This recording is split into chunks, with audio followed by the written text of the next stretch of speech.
I think mayam jauzik nungding gi thabak yam kana suba timing om dong male ai ju sum kan de sang de ne to life to was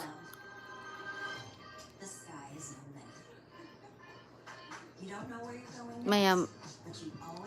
ngak nap tom dong male si timing se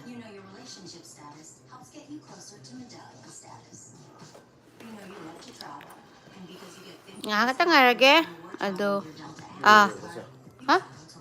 ai nga ta ngai rage karigumba mayam thingnadragana ai gi live sim biro oh mayoni hi ai se live tong ni so hai hodre ba ado mayam na live tong tri kai gi no na hi Levini Rebecca hi Sonica hi hello Jay Louis ngangom hello ngarang hello Pratima Devi Livestream hello sena hange live thaga da do moi na khoina lai riba area se pura khoi network ka phang da ba hi che Dineshwari Purnima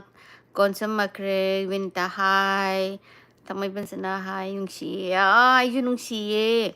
macha thoi hi kaino che samdo samse ai je samje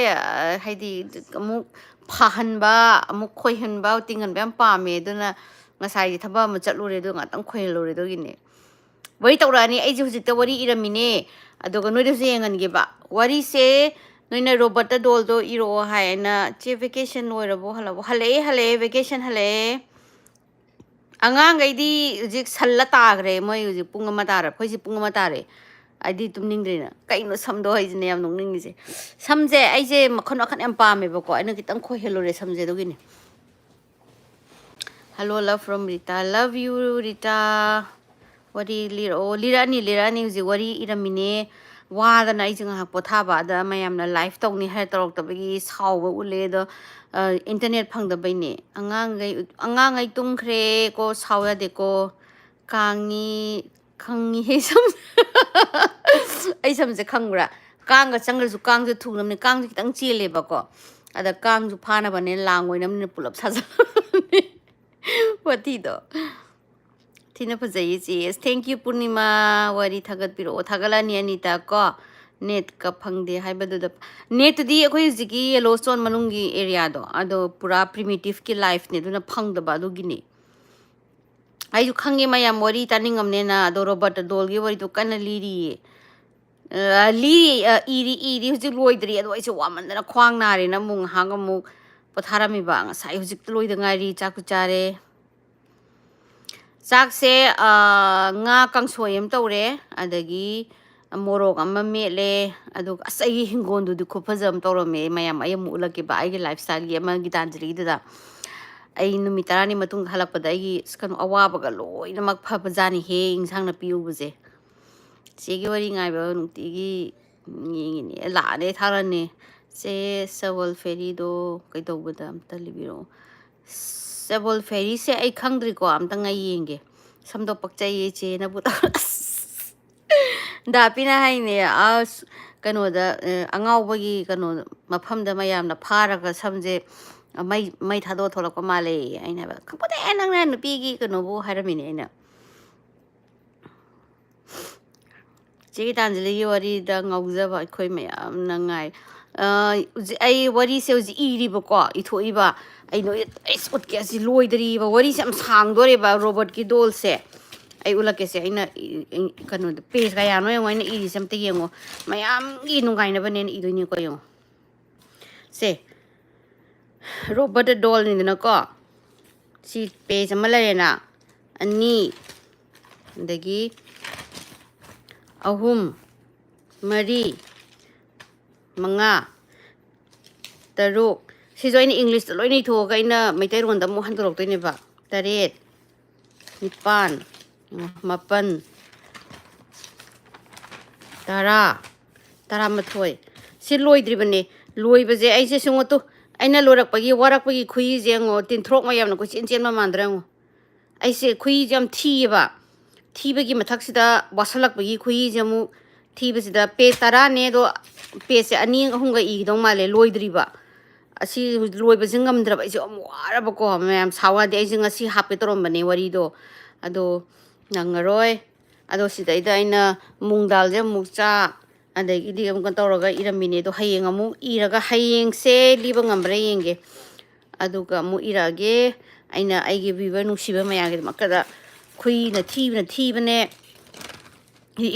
ꯁꯦ ꯏꯪꯂꯤꯁꯇ ꯂꯣꯏꯅ ꯏꯊꯣꯛꯄꯁꯦ ꯑꯩꯅ ꯁꯤꯁꯦ ꯑꯃꯨꯛ ꯃꯅꯤꯄꯨꯔꯤꯗ ꯑꯃꯨꯛ ꯍꯟꯗꯣꯛꯇꯣꯏꯅꯦꯕ ꯑꯗꯒꯤ ꯗꯦꯠꯀꯁꯦ ꯌꯥꯎꯕꯁꯦ ꯑꯃꯨꯛ ꯑꯩꯁꯨ ꯍꯦꯛ ꯗꯦꯠꯀꯁꯨ ꯍꯦꯛ ꯁꯣꯏꯑꯦꯕ ꯗꯦꯠ ꯁꯣꯏꯕꯗꯣ ꯃꯌꯥꯝ ꯋꯥꯔꯧꯕꯤꯕ ꯌꯥꯗꯦꯀꯣ ꯑꯩꯁꯨ ꯍꯦꯛꯇꯅꯦ ꯈꯪꯍꯧꯗꯦ ꯆꯤꯟꯗꯒꯤ ꯍꯥꯏꯔꯒ ꯏꯁꯥꯅ ꯏꯗꯤꯠ ꯇꯧꯕꯅꯤꯅ ꯍꯦꯛꯇ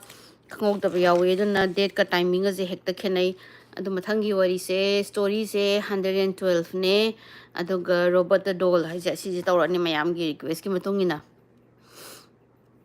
ꯑꯗ ꯋꯥꯔꯤꯁꯦ ꯕꯨꯠꯀꯤ ꯋꯥꯔꯤꯁꯦ ꯁꯝꯒꯁꯦ ꯍꯥꯟꯅ ꯐꯥꯔꯝꯕꯗꯒꯤ ꯑꯃꯨꯛ ꯍꯦꯟꯅ ꯐꯥꯗꯣꯛꯈ꯭ꯔꯦꯕ ꯑꯗꯨꯗ ꯄꯤꯅꯩ ꯅꯪ ꯏꯁꯤꯡꯗ ꯆꯨꯞꯂꯨꯞꯄꯗꯤ ꯈꯖꯤꯡꯁꯨ ꯃꯌꯥꯝ ꯐꯥ ꯌꯥꯔꯅꯤ ꯍꯥꯏ ꯈꯖꯤꯡꯁꯨ ꯐꯥꯔꯨꯗ꯭ꯔꯥ ꯈꯪꯗꯦ ꯑꯩ ꯌꯦꯜꯂꯣꯁꯇꯣꯟꯒꯤꯁꯨ ꯋꯥꯔꯤ ꯅꯨꯡꯉꯥꯏꯕ ꯃꯌꯥꯝ ꯑꯩꯅ ꯑꯃꯨꯛ ꯂꯤꯔꯛꯑꯅꯤ ꯑꯉꯥꯡ ꯃꯥꯡꯕꯩꯁꯤ ꯃꯃꯥꯡꯗ ꯃꯌꯥꯝ ꯌꯥꯎꯔꯦꯅ ꯑꯗꯨꯒ ꯃꯣꯏꯅ ꯑꯩꯅ ꯒꯥꯏꯖꯔꯒꯤ ꯚꯤꯗꯤꯑꯣ ꯎꯠꯄꯗꯣ ꯑꯗꯨꯗ ꯀꯩꯅꯣ ꯇꯧꯕ ꯑꯗꯨꯗ ꯃꯤ ꯁꯤꯈꯤꯕ ꯈꯣꯠꯈꯤꯕꯒꯤꯁꯨ ꯂꯤꯔꯛꯑꯅꯤ ꯑꯩꯁꯨ ꯈꯪꯉꯦ ꯑꯩ ꯌꯥꯝ ꯋꯥꯔꯤꯗꯣ ꯑꯁ ꯑꯩ ꯊꯨꯅ ꯇꯧꯔꯒꯦ ꯑꯩꯈꯣꯏꯁꯦ ꯅꯨꯃꯤꯠ 10ꯅꯤꯒꯤ ꯑꯩꯈꯣꯏ ꯆꯠꯂꯣꯏ ꯂꯝꯕꯤꯁꯦ ꯑꯥꯏꯗꯥꯍꯣ ꯑꯗꯒꯤ ꯌꯨꯇꯥ ꯋꯥꯏꯌꯣꯃꯤꯡ ꯌꯨ ꯑꯦꯁꯀꯤ ꯃꯣꯏꯁꯤꯒꯤ ꯌꯦꯜꯂꯣꯁꯇꯣꯟꯒꯤ ꯅꯦꯁꯅꯦꯜ ꯄꯥꯔꯛꯀꯤꯗꯣ ꯑꯗꯨꯗ ꯆꯠꯂꯨꯔꯦ ꯉꯁꯤꯗꯤ ꯊꯥꯒꯠꯂ ꯑꯩ ꯏꯕ ꯂꯣꯏꯗ꯭ꯔꯤꯌꯦ ꯋꯥꯔꯤꯁꯦ ꯑꯩ ꯍꯧꯖꯤꯛ ꯄꯦꯖ ꯃꯌꯥꯝꯗ ꯑꯝꯇ ꯌꯦꯡꯉꯨꯅꯦ ꯋꯥꯔꯤꯗꯣ ꯏꯕ ꯂꯣꯏꯗ꯭ꯔꯤꯕꯀꯣ ꯑꯗꯣ ꯉꯁꯤꯗꯤ ꯑꯩꯁꯦ ꯋꯥꯔꯦ ꯉꯔꯥꯡ ꯍꯜꯂꯛꯇ ꯉꯥꯏꯔꯤ ꯑꯗꯣ ꯍꯦꯛ ꯂꯣꯏꯕꯒ ꯑꯩꯅ ꯋꯥꯔꯤꯁꯦ ꯁꯣꯏꯗꯅ ꯍꯌꯦꯡꯗꯤ ꯑꯩ ꯂꯤꯅꯕ ꯇꯧꯖꯔꯛꯀꯦ ꯑꯩ ꯔꯣꯕꯔꯠꯀꯤ ꯗꯣꯜꯗꯣ ꯊꯥꯈ꯭ꯔꯦ ꯌꯥꯝꯅ ꯀꯤꯕꯅꯦ ꯏꯆꯦꯗꯒꯤ ꯀꯤꯖꯗ꯭ꯔꯣ ꯍꯣꯏ ꯋꯥꯔꯤꯗꯣ ꯑꯩꯗꯣ ꯑꯗꯨꯝ ꯈꯪꯗꯦ ꯑꯩ ꯌꯥꯝꯅ ꯑꯦꯂꯔꯖꯤ ꯑꯃ ꯇꯧꯒꯜꯂꯦ ꯑꯦꯛꯁꯀ꯭ꯌꯨꯁ ꯃꯤ ꯑꯩꯁꯦ ꯑꯗꯒꯤꯁꯨ ꯏꯪꯕꯒꯤ ꯅꯥꯔꯒ ꯍꯜꯂꯛꯑꯦꯕ ꯑꯗꯨꯅꯅꯦ ꯍꯛꯊꯤ ꯈꯜꯂꯤ ꯃꯌꯥꯝꯁꯦ ꯍꯌꯦꯡ ꯂꯤꯔꯛꯑꯒꯦ ꯑꯩꯁꯦ ꯉꯁꯤꯗꯤ ꯂꯤꯕꯗꯤ ꯐꯔꯛ ꯇꯥꯔꯅꯤ ꯋꯥꯔꯤꯁꯦ ꯂꯣꯏꯗ꯭ꯔꯤꯕ ꯋꯥꯔꯤꯁꯦ ꯌꯥꯝ ꯁꯥꯡꯉꯦꯕ ꯋꯥꯔꯤꯗꯣ ꯑꯩꯅ ꯗꯤꯇꯦꯜꯁ ꯑꯣꯏꯅ ꯂꯤꯅꯤꯡꯕ ꯑꯇꯣꯞꯄ ꯑꯩꯅ ꯌꯦꯡꯕꯁꯤꯡꯅꯗꯤ ꯃꯤꯅꯤꯠ 10ꯒꯨꯝꯕ ꯑꯗꯨ ꯂꯣꯏꯅꯃꯛ ꯌꯥꯎꯗꯦ ꯔꯣꯕꯔꯠꯀꯤ ꯃꯇꯥꯡꯗ ꯑꯗꯣ ꯑꯩ ꯍꯛꯊꯤ ꯈꯟꯗꯣꯔꯦ ꯑꯉꯥꯡ ꯀꯩꯅꯣ ꯍꯥꯏ ꯃꯆꯥ ꯊꯣꯏꯅ ꯑꯩꯁꯦ ꯑꯉꯥꯡ ꯇꯨꯝ ꯍꯧꯒꯠꯂꯛꯄꯗ ꯑꯗꯨꯃꯥꯏꯅ ꯁꯝꯗꯣ ꯐꯜꯂ ꯂꯩꯔꯝꯃꯗꯤ ꯈꯪꯅꯤꯀꯣ ꯃꯣꯏꯗꯤ ꯈꯪꯉꯕꯅꯦ ꯃꯣꯏꯗꯤ ꯃꯃꯤ ꯍꯦꯌꯔ ꯑꯥꯏ ꯗꯣꯟ ꯅꯣ ꯃꯥꯏ ꯔꯤꯌꯦꯜ ꯃꯃꯤ ꯍꯦꯌꯔ ꯍꯥꯏꯌꯦ ꯃꯣꯏꯕꯧꯇ ꯑꯩꯒꯤ ꯁꯝꯁꯦ ꯑꯩꯅ ꯑꯃꯃꯨꯛ ꯇꯧꯅꯤ ꯑꯃꯃꯨꯛ ꯇꯧꯅꯤ ꯑꯗꯨꯒꯤ ꯍꯦꯂꯕꯤꯅ ꯍꯥꯏꯁꯦ ꯋꯥꯔꯤ ꯊꯥꯔꯛꯑꯣ ꯀꯨꯏꯗꯣꯏꯔꯣ ꯃꯃꯥ ꯖꯅꯤ ꯖꯅꯤ ꯂꯣꯏꯔꯦ ꯍꯜꯂꯛꯑꯦ ꯑꯩꯁꯦ ꯋꯥꯔꯤꯁꯦ ꯍꯌꯦꯡꯗꯤ ꯂꯣꯏꯁꯜꯂꯒꯦ ꯑꯗꯨ ꯉꯝꯃꯒꯗꯤ ꯍꯌꯦꯡ ꯊꯥꯒꯠꯂꯛꯅꯕ ꯇꯧ ꯉꯝꯗ꯭ꯔꯒꯗꯤ ꯍꯪꯆꯤꯠꯇꯤ ꯁꯣꯏꯗꯅ ꯊꯥꯒꯠꯆꯔꯛꯑꯒꯦ ꯉꯥꯏꯕ ꯋꯥꯔꯦ ꯆꯦꯒꯤ ꯋꯥꯔꯤ ꯇꯥꯅꯤꯡꯕ ꯀꯨꯏꯔꯕꯅꯦ ꯑꯩꯁꯨ ꯈꯪꯉꯦ ꯑꯩꯁꯨ ꯃꯌꯥꯝꯒꯤ ꯋꯥꯔꯤꯁꯦ ꯅꯨꯡꯉꯥꯏꯕꯀꯣ ꯍꯟꯗꯛ ꯌꯦꯜꯂꯣꯁꯇꯣꯟꯒꯤꯗꯒꯤ ꯋꯥꯔꯤ ꯑꯩꯅ ꯍꯥꯟꯅꯗꯒꯤ ꯈꯪꯕ ꯑꯗꯒꯤ ꯂꯩꯕꯗꯨꯁꯤꯡꯗꯣ ꯌꯥꯝ ꯊꯤꯅ ꯂꯤꯅꯤꯡꯉꯦ ꯑꯁ ꯔꯣꯕꯔꯠꯀꯤ ꯗꯣꯜꯁꯦ ꯋꯥꯔꯤꯁꯦ ꯂꯤꯔꯒ ꯁꯨꯝ ꯏꯔꯒ ꯈꯨꯗꯥꯡꯒ ꯁꯤꯙꯔꯛꯇꯅꯀꯣ ꯈꯨꯍꯤꯒꯁꯦ ꯁꯨꯝ ꯇꯤꯟꯊ꯭ꯔꯣꯛꯀ ꯃꯥꯟꯁꯤꯜꯂꯛꯑꯕꯅꯦ ꯔꯅꯤꯇꯥ ꯂꯧꯔꯦꯝꯕꯝꯅ ꯑꯩꯁꯦ ꯁꯤꯁꯇꯔ ꯑꯩꯗꯤ ꯅꯍꯥꯟꯒꯤ ꯌꯦꯜꯂꯣꯁꯇꯣꯟꯒꯤ ꯂꯥꯏꯐꯇꯣ ꯁ꯭ꯀ꯭ꯔꯤꯟ ꯔꯦꯀꯣꯔꯠ ꯇꯧꯁꯜꯂꯦ ꯑꯗꯨꯒ ꯑꯇꯣꯞꯄ ꯌꯦꯡꯍꯜꯂꯦ ꯌꯥꯝ ꯅꯨꯡꯉꯥꯏꯌꯦ ꯑꯌꯥ ꯊꯦꯡꯛꯌꯨ ꯑꯩꯁꯨ ꯌꯥꯝ ꯅꯨꯡꯉꯥꯏꯅ ꯑꯩꯁꯨ ꯌꯥꯝ ꯌꯦꯡꯍꯟꯅꯤꯡꯉꯦ ꯑꯅꯧꯕ ꯍꯟꯗꯛ ꯚꯤꯗꯤꯑꯣ ꯍꯥꯞꯄꯗꯣ ꯑꯗꯣ ꯑꯩꯒꯤ ꯂꯥꯏꯐ ꯁ꯭ꯇꯥꯏꯜꯒꯤ ꯚꯤꯗꯤꯑꯣꯗꯁꯨ ꯑꯩ ꯍꯥꯞꯆꯔꯛꯀꯦ ꯁꯤꯒꯤꯅ ꯋꯥꯔꯤꯒꯤ ꯑꯣꯏꯔꯕꯅꯤꯅ ꯑꯩꯅ ꯋꯥꯔꯤ ꯑꯣꯏꯅ ꯇꯧꯔꯛꯑꯒꯦ ꯑꯗꯣ ꯃꯌꯥꯝꯁꯨ ꯑꯩꯒꯤꯗꯨꯁꯨ ꯑꯗꯨꯝ ꯌꯦꯡꯕꯤꯌꯨ ꯑꯃꯗꯨꯁꯨ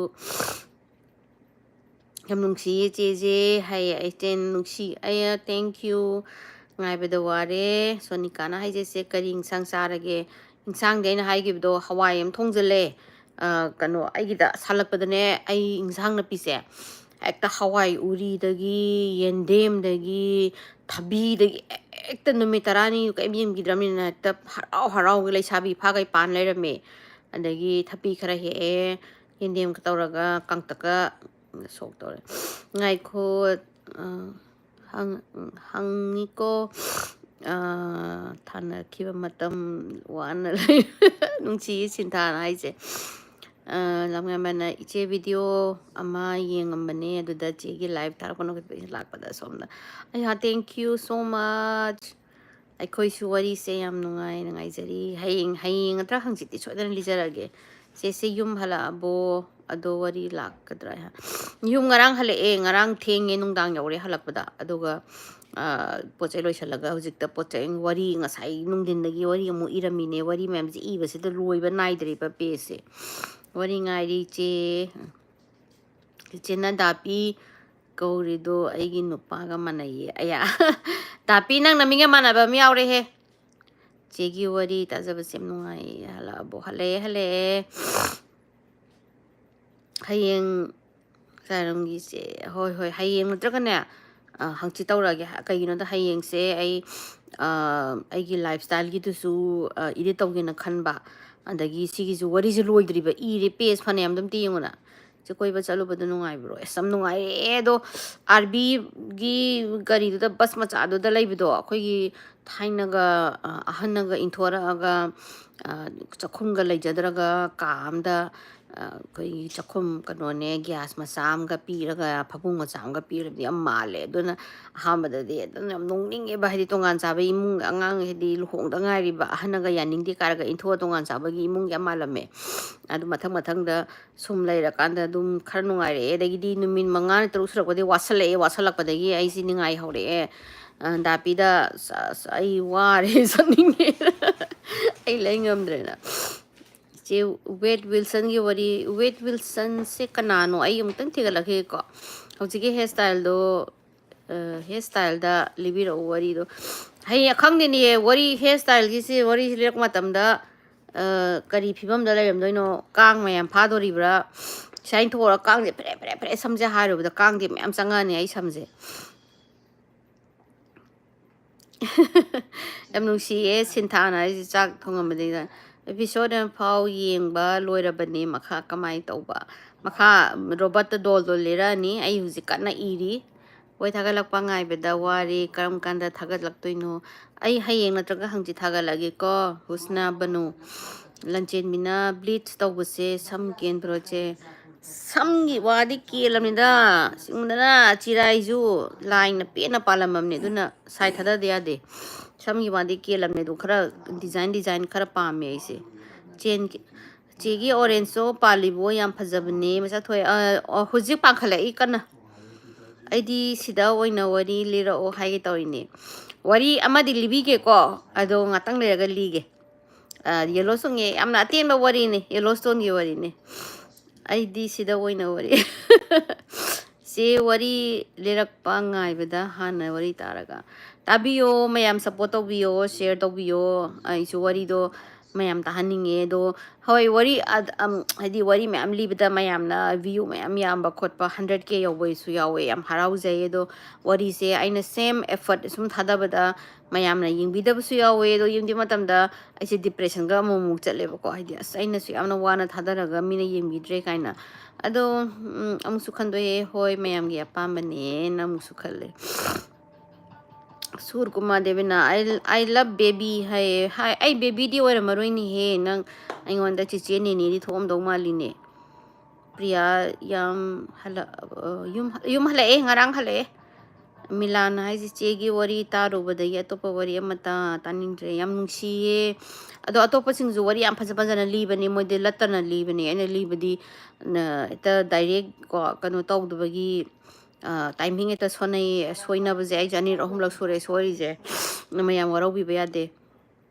ꯆꯦ ꯑꯥꯏ ꯁꯔꯖꯔꯤ ꯇꯧꯕ꯭ꯔꯣ ꯇꯧꯗ꯭ꯔꯤꯌꯦ ꯑꯩ ꯃꯅꯤꯄꯨꯔ ꯊꯣꯛꯂꯛꯑꯒ ꯇꯧꯒꯦ ꯈꯜꯂꯤꯅꯦ ꯑꯃꯦꯔꯤꯀꯥꯗ ꯌꯥꯝ ꯇꯥꯡꯉꯦ ꯑꯥꯏ ꯁꯔꯖꯔꯤꯁꯦ ꯑꯩ ꯃꯅꯤꯄꯨꯔꯗ ꯑꯥꯏ ꯁꯔꯖꯔꯤ ꯇꯧꯒꯦ ꯅꯥꯏꯗ ꯑꯣꯏꯔꯕꯣ ꯆꯦ ꯍꯧꯖꯤꯛꯄꯨ ꯑꯁ ꯍꯧꯖꯤꯛ ꯑꯍꯤꯡ 12-13ꯅꯦ ꯍꯧꯖꯤꯛ ꯑꯩ ꯁꯝꯁꯤꯒꯅꯦ ꯇꯝꯅꯕ ꯊꯣꯛꯑꯗꯤꯅꯦ ꯐꯖꯅ ꯃꯤꯒꯤꯁꯦ ꯀꯤꯔ ꯆꯦꯟꯗꯣꯏꯖꯥꯠꯅꯦ ꯑꯗ ꯑꯩꯈꯣꯏꯒꯤ ꯇꯥꯏꯃꯤꯡ ꯑꯣꯟꯅꯕꯒꯤ ꯅꯨꯡꯊꯤꯟ ꯀꯩꯅꯣ ꯑꯣꯟꯅꯕꯒꯤ ꯇꯨꯝꯗꯕꯒꯤ ꯂꯩꯔꯤ ꯅꯍꯥꯟꯒꯤ ꯑꯦꯅꯥꯕꯦꯜꯒꯤ ꯋꯥꯔꯤꯗꯣ ꯑꯍꯤꯡ ꯇꯥꯔꯦ ꯑꯩꯗꯤ ꯀꯤꯕꯗ ꯅꯨꯡꯍꯜꯂꯒ ꯇꯥꯔꯦ ꯍꯣꯏ ꯃꯣꯏꯗꯤ ꯊꯣꯛꯑꯦꯅ ꯍꯥꯏꯕꯩ ꯋꯥꯅꯤꯗ ꯑꯗꯨꯅꯦ ꯑꯩꯗꯤ ꯌꯦꯡꯉꯣ ꯑꯩꯗꯤ ꯀꯃꯥꯏꯅ ꯇꯧꯔꯝꯅꯤ ꯊꯤꯖꯤꯜꯂꯒ ꯈꯤꯆꯜꯂꯒ ꯂꯤꯔꯤꯅꯦ ꯑꯗꯣ ꯑꯩꯁꯨ ꯑꯃꯨꯛ ꯃꯪꯗꯕꯨꯗꯤ ꯑꯩꯅ ꯍꯧꯖꯤꯛꯐꯥꯎ ꯀꯤꯕꯗꯗꯤ ꯗꯤꯌꯔ ꯗꯦꯕꯤꯠꯁꯦ ꯑꯩꯉꯣꯟꯗ ꯌꯥꯝ ꯊꯤ ꯅꯨꯡꯉꯥꯏ ꯑꯇꯣꯞꯄ ꯑꯩꯅ ꯂꯤꯕ ꯍꯣꯔꯔꯗꯗꯤ ꯀꯤꯗꯦ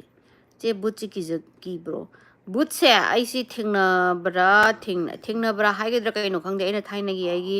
ꯋꯥꯔꯤꯗ ꯌꯥꯎꯈꯤꯕꯅꯦ ꯃꯌꯥꯝ ꯑꯩꯒꯤ ꯑꯦꯛꯁꯄꯤꯔꯤꯌꯦꯟꯁꯀꯤꯁꯨ ꯑꯗꯨꯗꯨꯅ ꯁꯨꯝ ꯃꯣꯏꯁꯨ ꯁꯨꯝ ꯊꯕꯛ ꯂꯩꯇꯗꯅ ꯁꯨꯝ ꯇꯝꯅꯔꯤꯕ ꯖꯥꯠꯅꯤꯗ ꯀꯤꯕꯤꯗ꯭ꯔꯒ ꯂꯣꯏꯔꯦ ꯂꯣꯛ ꯇꯧꯕ꯭ꯔꯣ ꯑꯦꯂꯔꯖꯤ ꯑꯗꯒꯤ ꯑꯦꯂꯔꯖꯤ ꯇꯧꯔ ꯍꯜꯂꯛꯏꯅꯦ ꯕꯅꯤ ꯁꯥꯄꯝ ꯑꯦꯂꯔꯖꯤ ꯇꯧꯕꯩꯅꯦ ꯆꯦꯒꯤ ꯆꯤꯜꯂꯝꯕꯗꯣ ꯑꯗꯨꯁꯨ ꯚꯤꯗꯤꯑꯣ ꯊꯥꯒꯠꯂꯛꯑꯣ ꯑꯗꯨ ꯊꯥꯒꯠꯂꯛꯀꯅꯤ ꯑꯗꯨꯗꯅ ꯑꯩꯅ ꯀꯣꯏꯕꯒꯤ ꯊꯥꯒꯠꯂꯛꯀꯦ ꯁꯤꯒꯤꯁꯤꯅ ꯋꯥꯔꯤ ꯑꯣꯏꯅ ꯊꯥꯒꯠꯂꯛꯀꯦ ꯆꯦꯒꯤ ꯏꯪꯈꯣꯜ ꯎꯕꯗ ꯀꯨꯏꯔꯦ ꯃꯊꯪꯗꯗꯤ ꯕ꯭ꯂꯣꯛꯇ ꯍꯥꯞꯄꯅꯤ ꯑꯩꯅ ꯍꯌꯦꯡꯅꯦ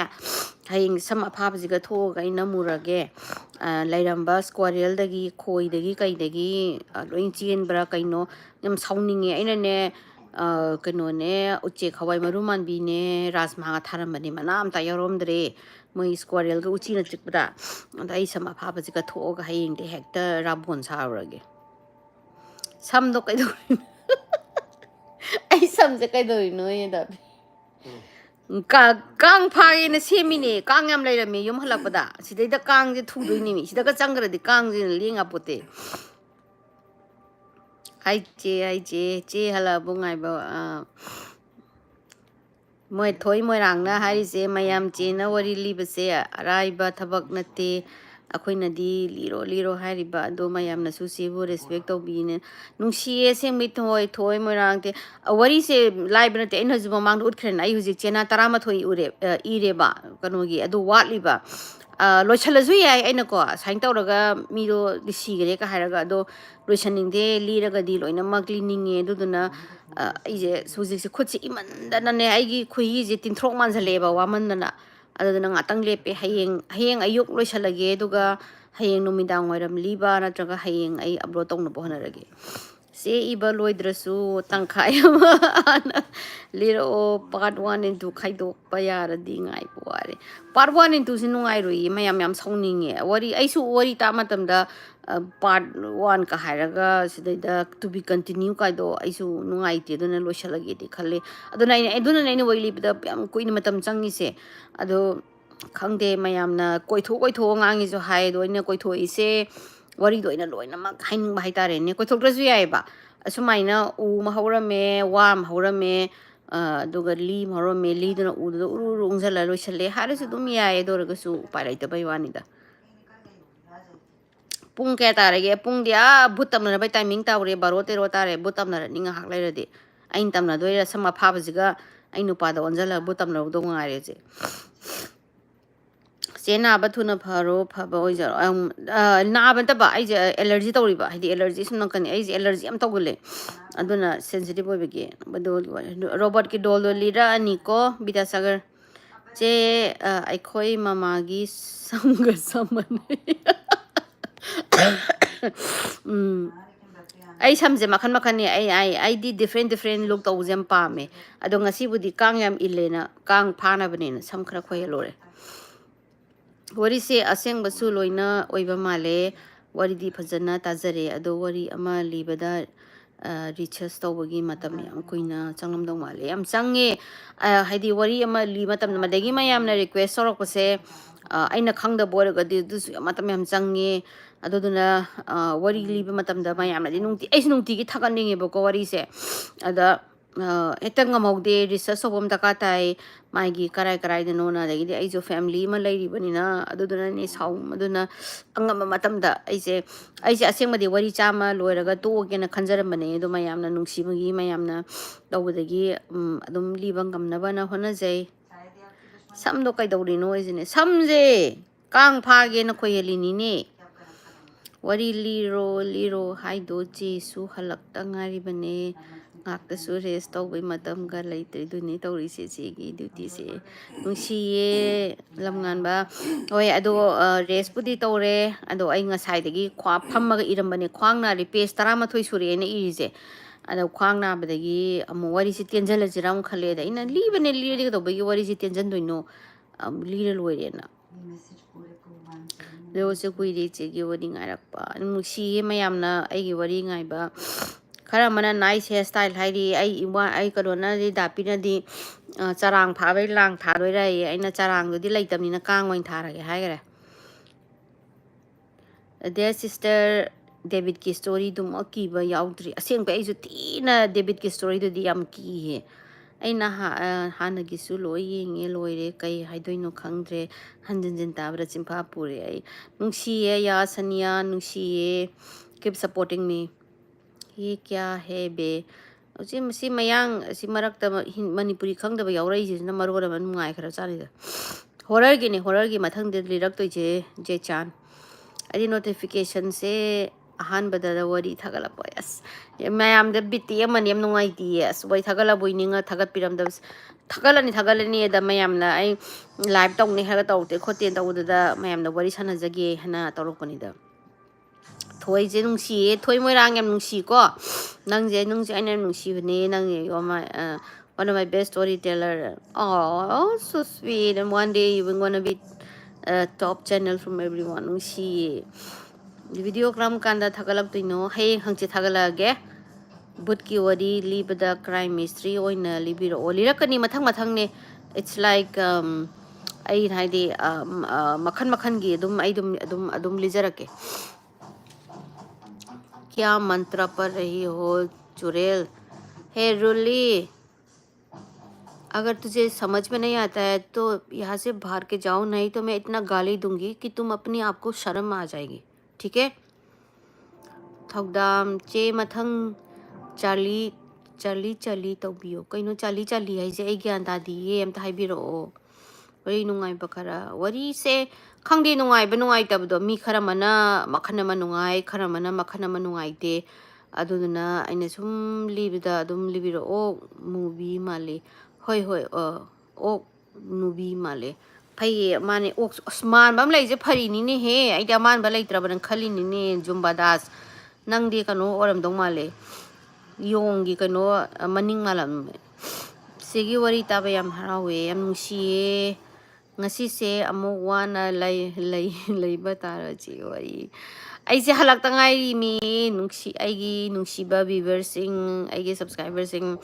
aido ngasai ai ngarang thenge nungdang da halakpne ado ayo khawlakpaga wari si ire aina ngasai sa amu sot kese ai page mayam jam te yong si li do ba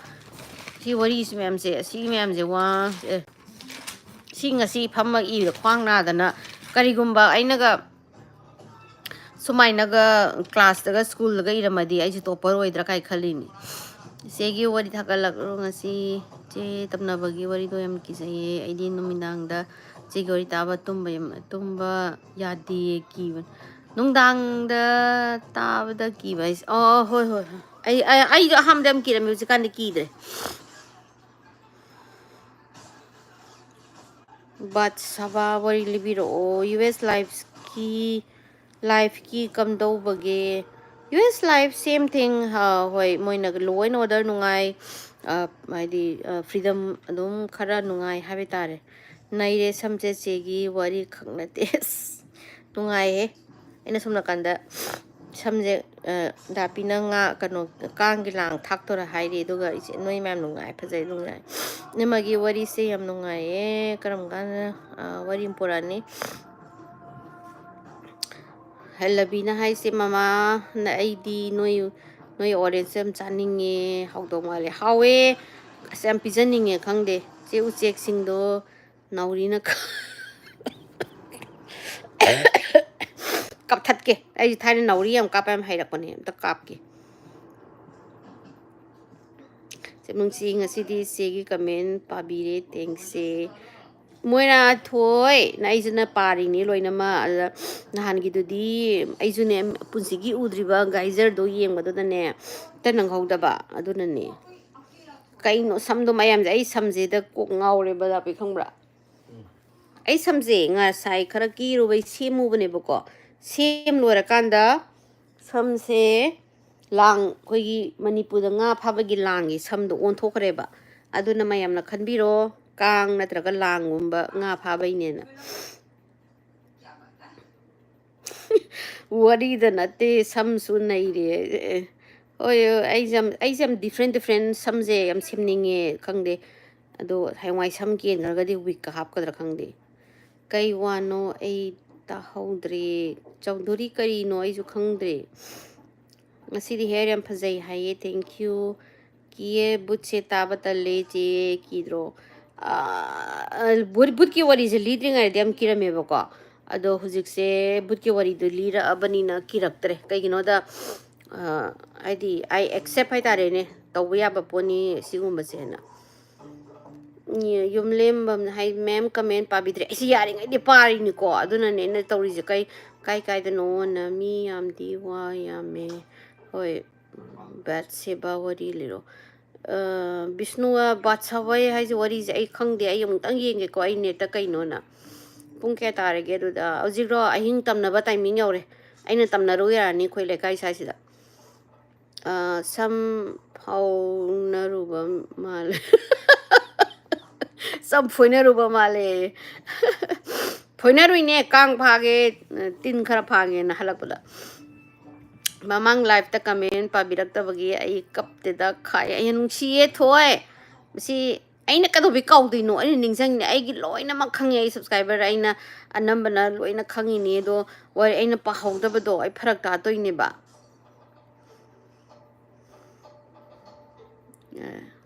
and han de gi mana de sam su kai do rage ai sam se aina mai tha do mai tha do re ai tam ne na le khange phagina khoi halini hai sidi kang phage na mane kang phage na khoi halini kang yam lai rame je horror movie aman number yani asingi aina ga si samje tawraga horror ga li thara di sthina ko adu thi mane singbai segi samse ubada kang khaido loina load khara ki load khare me am ta phage tong tholak te haba ngasai ngai di ngangame ina samje chap ina chap khoi lu da gi loi mang khare asing ki ju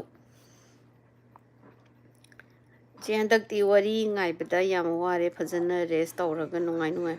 au ai se mayam gi request ma ina he khai pol am tok tho do Robert dol se am thina sang le me do na magi lirani liraga Yellowstone da chalu bagi wari to amuk tawra ge ado mayam na su haire ama comment ta ko aina sum hoi mayam na sakai kholi de khanbi ganu ko maitai gi phijol se laga su no mata su blog se mo or wari liro haiba ada aigi Gitanjali Laisram gi channel leijai ko adudi ai adum akhoi smaitai gi phi se yam wana yam tangna yum da gi thabira pani pesa yam tingna duna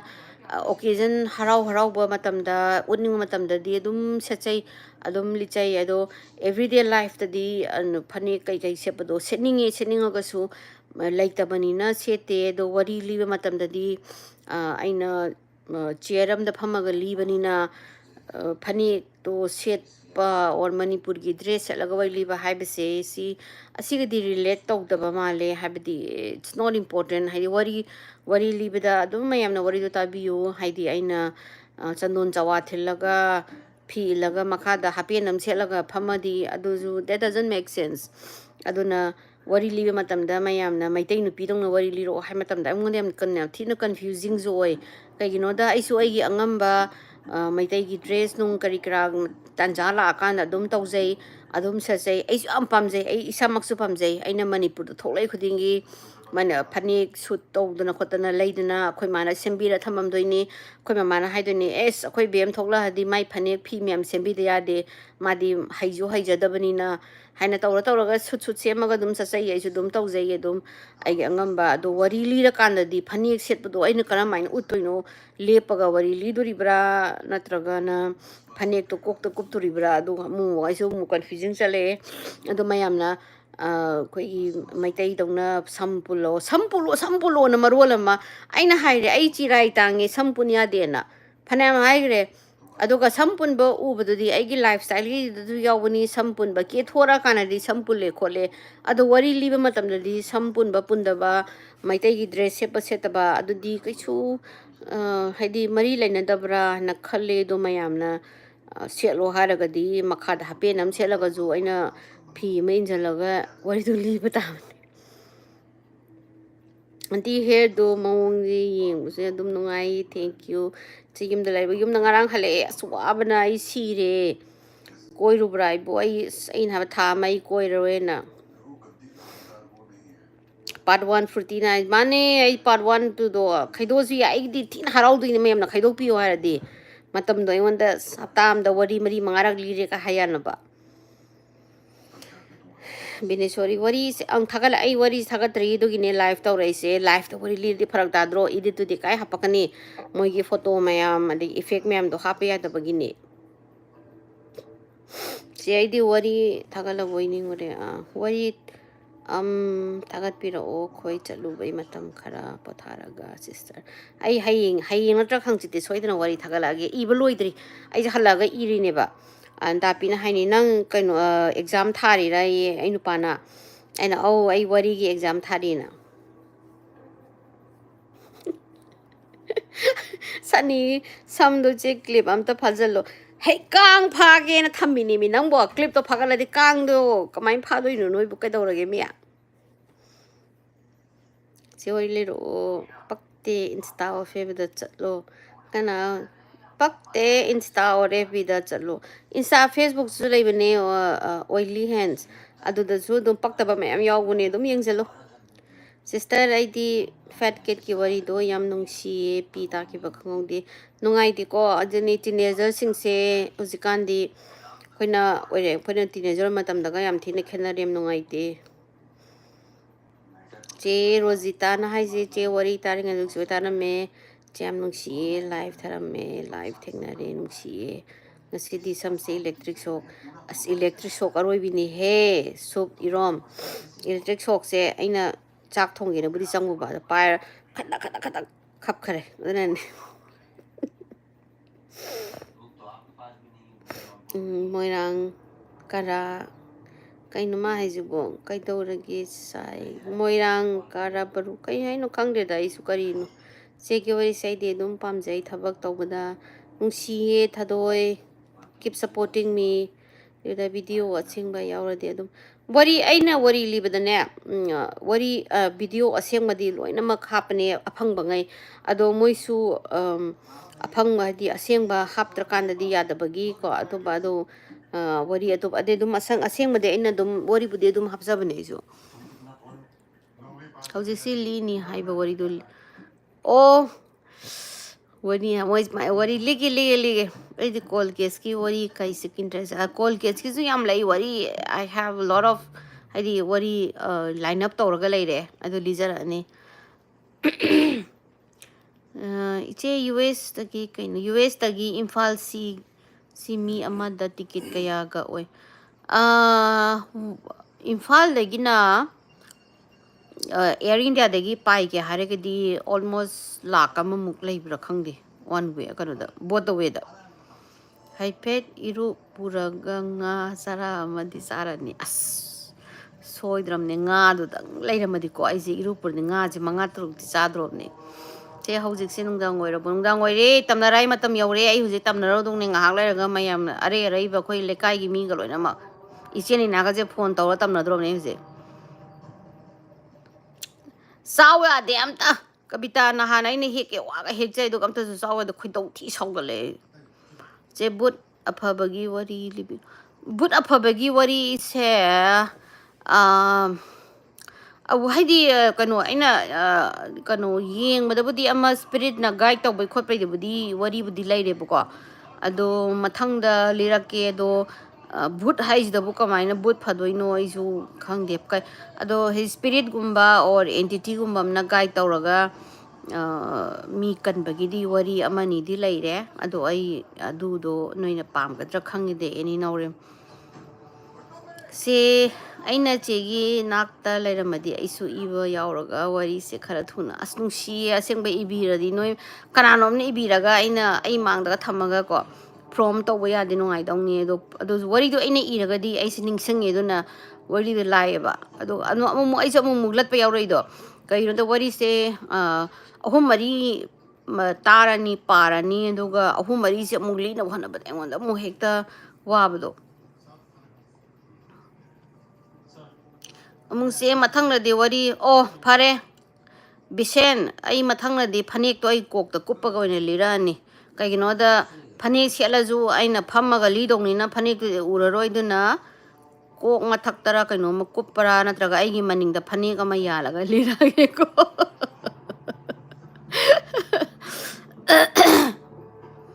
sesem nungsi to chi wari ngai ꯍꯣꯏ ꯂꯤꯔꯅꯤ ꯆꯦ ꯄꯣꯛ mukbang ꯇꯧꯕꯤꯔꯛꯑꯣ ꯑꯁ mukbang ꯇꯧꯕꯗ ꯑꯩꯁꯨ ꯏꯁꯥꯃꯛ ꯄꯣꯛ ꯃꯥꯜꯂꯦꯅ ꯇꯧꯔꯤꯁꯦ ꯍꯟꯗꯛꯇꯤ ꯆꯥꯃꯟꯗꯅ ꯁꯤꯒꯤ ꯋꯥꯔꯤ ꯂꯤꯕꯒꯤ ꯃꯑꯣꯡꯁꯦ ꯇꯥꯔꯨꯔꯒ ꯑꯇꯩ ꯇꯨꯡꯒꯤ ꯇꯥꯕꯒꯤ ꯈꯔ ꯇꯣꯏꯅ ꯊꯥꯒꯠꯄꯤꯔꯛꯑꯣ ꯊꯥꯒꯠꯄꯤꯔꯛꯀꯦ ꯅꯨꯡꯁꯤ ꯑꯇꯣꯞꯄꯒꯤꯁꯨ ꯑꯗꯨꯝ ꯇꯥꯕꯤꯌꯨ ꯃꯣꯏꯁꯨ ꯑꯩꯅ ꯁꯦꯝ ꯑꯩꯅ ꯇꯧꯔꯤꯕ ꯑꯦꯐꯔꯠꯁꯦ ꯁꯦꯝ ꯑꯦꯐꯔꯠ ꯊꯥꯗꯔꯒ ꯃꯣꯏꯁꯨ ꯍꯥꯞꯆꯔꯤꯅꯦ ꯀꯩꯒꯤꯅꯣꯗ ꯑꯩꯅ ꯋꯥꯔꯤ ꯂꯤꯔꯀꯥꯟꯗ ꯑꯗꯨꯝ ꯈꯪꯉꯦ ꯑꯦꯐꯔꯠ ꯌꯥꯝ ꯆꯪꯉꯦ ꯋꯥꯔꯤ ꯂꯤꯕꯁꯦ ꯑꯔꯥꯏꯕ ꯑꯣꯏꯔꯝꯗ꯭ꯔꯦ ꯑꯗꯨꯗꯨꯅ ꯃꯣꯏꯒꯤꯁꯨ ꯑꯗꯨꯝ ꯌꯦꯡꯕꯤꯌꯨ ꯑꯩꯕꯨꯁꯨ ꯑꯗꯨꯝ ꯁꯞꯄꯣꯔꯠ ꯇꯧꯕꯤꯌꯨ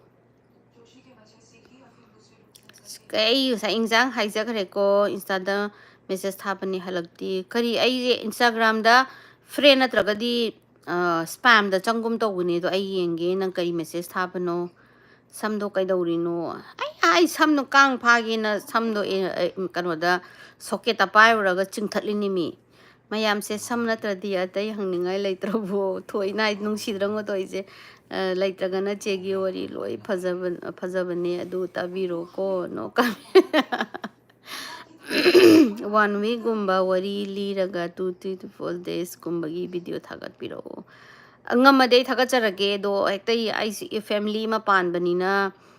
ꯐꯨꯜ ꯇꯥꯏꯝ ꯍꯦꯛꯇ ꯇꯧꯕ ꯉꯝꯗꯗꯣꯏꯅꯤꯅꯦ ꯆꯦꯒꯤ ꯍꯁꯕꯦꯟꯗꯣ ꯊꯥꯡꯃꯩꯕꯟꯗꯒꯤꯔꯣ ꯑꯩꯒꯤ ꯍꯁꯕꯦꯟꯅ ꯃꯁꯛ ꯈꯪꯉꯦ ꯍꯥꯏꯌꯦ ꯊꯥꯏꯅ DM ꯀꯣꯂꯦꯖꯇ ꯁꯥꯟꯅꯃꯤꯔꯛꯑꯦ ꯍꯥꯏ ꯑꯉꯥꯡ ꯑꯣꯏꯔꯤꯀꯥꯟꯗ ꯖꯦꯝꯁ ꯀꯧꯕ ꯈꯪꯕ꯭ꯔꯅ ꯍꯪꯕꯤꯌꯣ ꯑꯝꯇ ꯅꯪ ꯖꯦꯝꯁ ꯀꯧꯕ ꯈꯪꯕ꯭ꯔꯥ ꯅꯣꯏ DM ꯀꯣꯂꯦꯖꯇ ꯐꯨꯠꯕꯣꯜ ꯁꯥꯟꯅꯔꯛꯏ ꯍꯥ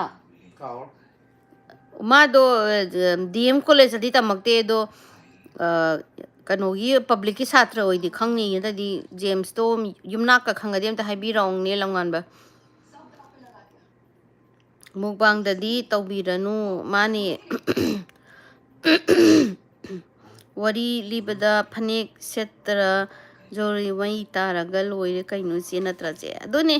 ꯐꯅꯦꯛꯇꯣ ꯑꯩ ꯃꯊꯪꯗꯗꯤ ꯀꯣꯛꯇ ꯀꯨꯞꯄ꯭ꯔꯥ ꯑꯩ ꯕꯦꯛꯒ꯭ꯔꯥꯎꯟꯗ ꯅꯞꯄꯅꯦꯅ ꯆꯦꯁꯦ ꯌꯥꯝ ꯅꯨꯡꯁꯤꯕꯅꯦ ꯁꯝꯁꯨ ꯐꯖꯩ ꯋꯥꯏꯠ ꯐꯤꯖꯦꯠ ꯑꯃ ꯀꯨꯞꯁꯤꯜꯂꯣ ꯑꯗꯨꯒ ꯕꯨꯠ ꯁꯥꯍꯜꯂꯣ ꯑꯁ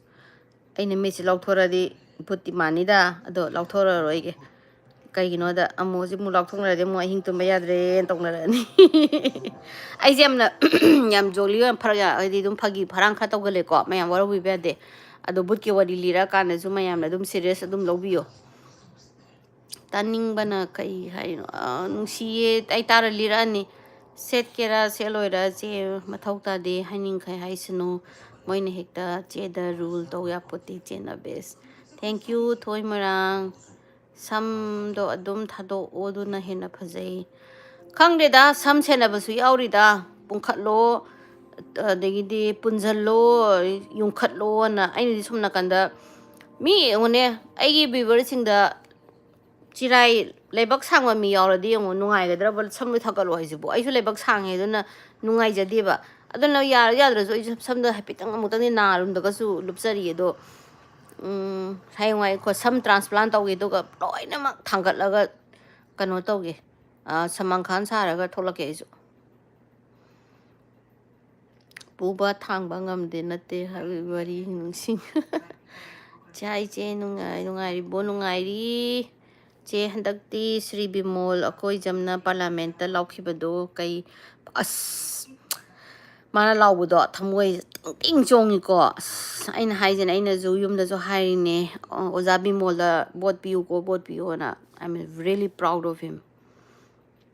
ꯆꯦ ꯍꯣꯔꯔ ꯊꯥꯒꯠꯄꯤꯔꯛꯑꯣ ꯊꯥꯒꯠꯂꯛꯀꯦ ꯏꯗꯤꯠꯁꯦ ꯆꯦꯅ ꯑꯗꯨꯝ ꯇꯧꯔꯨꯕ꯭ꯔꯣ ꯇꯧꯔꯤꯅꯤꯅꯦ ꯑꯗꯨꯅꯅꯦ ꯃꯇꯝ ꯆꯪꯉꯦ ꯃꯩꯗꯤ ꯇꯧꯕꯗ ꯅꯠꯇꯦ ꯑꯩꯅ ꯇꯧꯗꯣꯏꯁꯦ ꯍꯧꯖꯤꯛ ꯋꯥꯔꯤꯁꯦ ꯆꯦꯅꯦꯜ 3 ꯊꯣꯛꯅ ꯇꯥꯔꯅꯤ ꯋꯤꯀꯤꯄꯤꯗꯤꯌꯥꯗ 4-5 ꯊꯣꯛꯅ ꯑꯃꯨꯛ ꯄꯥꯔꯅꯤ ꯑꯗꯨꯒ ꯑꯃꯨꯛ ꯏꯊꯣꯛꯑꯅꯤ ꯏꯊꯣꯛꯑꯀꯥꯟꯗ ꯑꯩꯅ ꯈ꯭ꯋꯥꯏꯗꯒꯤ ꯕꯦꯁ ꯑꯣꯏꯔꯦ ꯁꯤꯁꯤꯒꯤ ꯋꯥꯔꯤꯁꯦ ꯑꯩꯅ ꯂꯤꯕ ꯌꯥꯔꯅꯤ ꯍꯥꯏꯔꯀꯥꯟꯗ ꯏꯔꯛꯄꯒꯤꯅꯦꯕ ꯃꯇꯝ ꯆꯪꯉꯤꯁꯦ ꯑꯩꯅ ꯑꯗꯨꯅꯅꯦꯕ ꯅꯠꯇ꯭ꯔꯒꯗꯤ ꯑꯩꯁꯨ ꯆꯤꯝꯐꯥ ꯑꯣꯏꯅ ꯄꯥꯔꯒ ꯇꯧꯕꯗꯣ ꯌꯥꯕꯗꯣ ꯑꯗꯨꯅꯅꯦ ꯑꯗꯨ ꯃꯌꯥꯝ ꯋꯥꯔꯧꯕꯤꯒꯅꯣ ꯑꯩ ꯋꯥꯔꯤꯁꯦ ꯔꯣꯕꯔꯠꯀꯤ ꯋꯥꯔꯤꯁꯦ ꯉꯁꯥꯏ ꯄꯨꯡ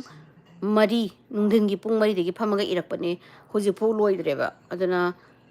ꯃꯇꯦꯛ ꯈꯛꯇꯪ ꯉꯥꯏꯔꯦ ꯑꯩ ꯍꯌꯦꯡ ꯂꯣꯏꯁꯤꯜꯂꯒꯦ ꯍꯌꯦꯡ ꯉꯝꯃꯒꯗꯤ ꯑꯩ ꯍꯌꯦꯡ ꯋꯥꯔꯤꯁꯦ ꯂꯤꯖꯔꯛꯑꯒꯦ ꯉꯝꯗ꯭ꯔꯒꯅ ꯍꯪꯆꯤꯠ ꯍꯥꯞꯆꯔꯛꯑꯒꯦ Needy Singh, I'd like to get a job from you.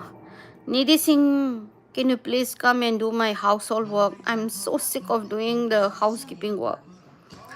Gitanjali horror ki wari on tawpiro. Tawke mathang horror story ni. Ako yun di ꯐꯛꯁꯨ ꯄꯛꯏ ꯅꯨꯡꯁꯨ ꯅꯨꯡꯉꯥꯏ ꯅꯨꯡꯁꯨ ꯂꯣꯏꯔꯦ ꯅꯨꯡꯁꯤꯌꯦ ꯌꯥꯝꯅ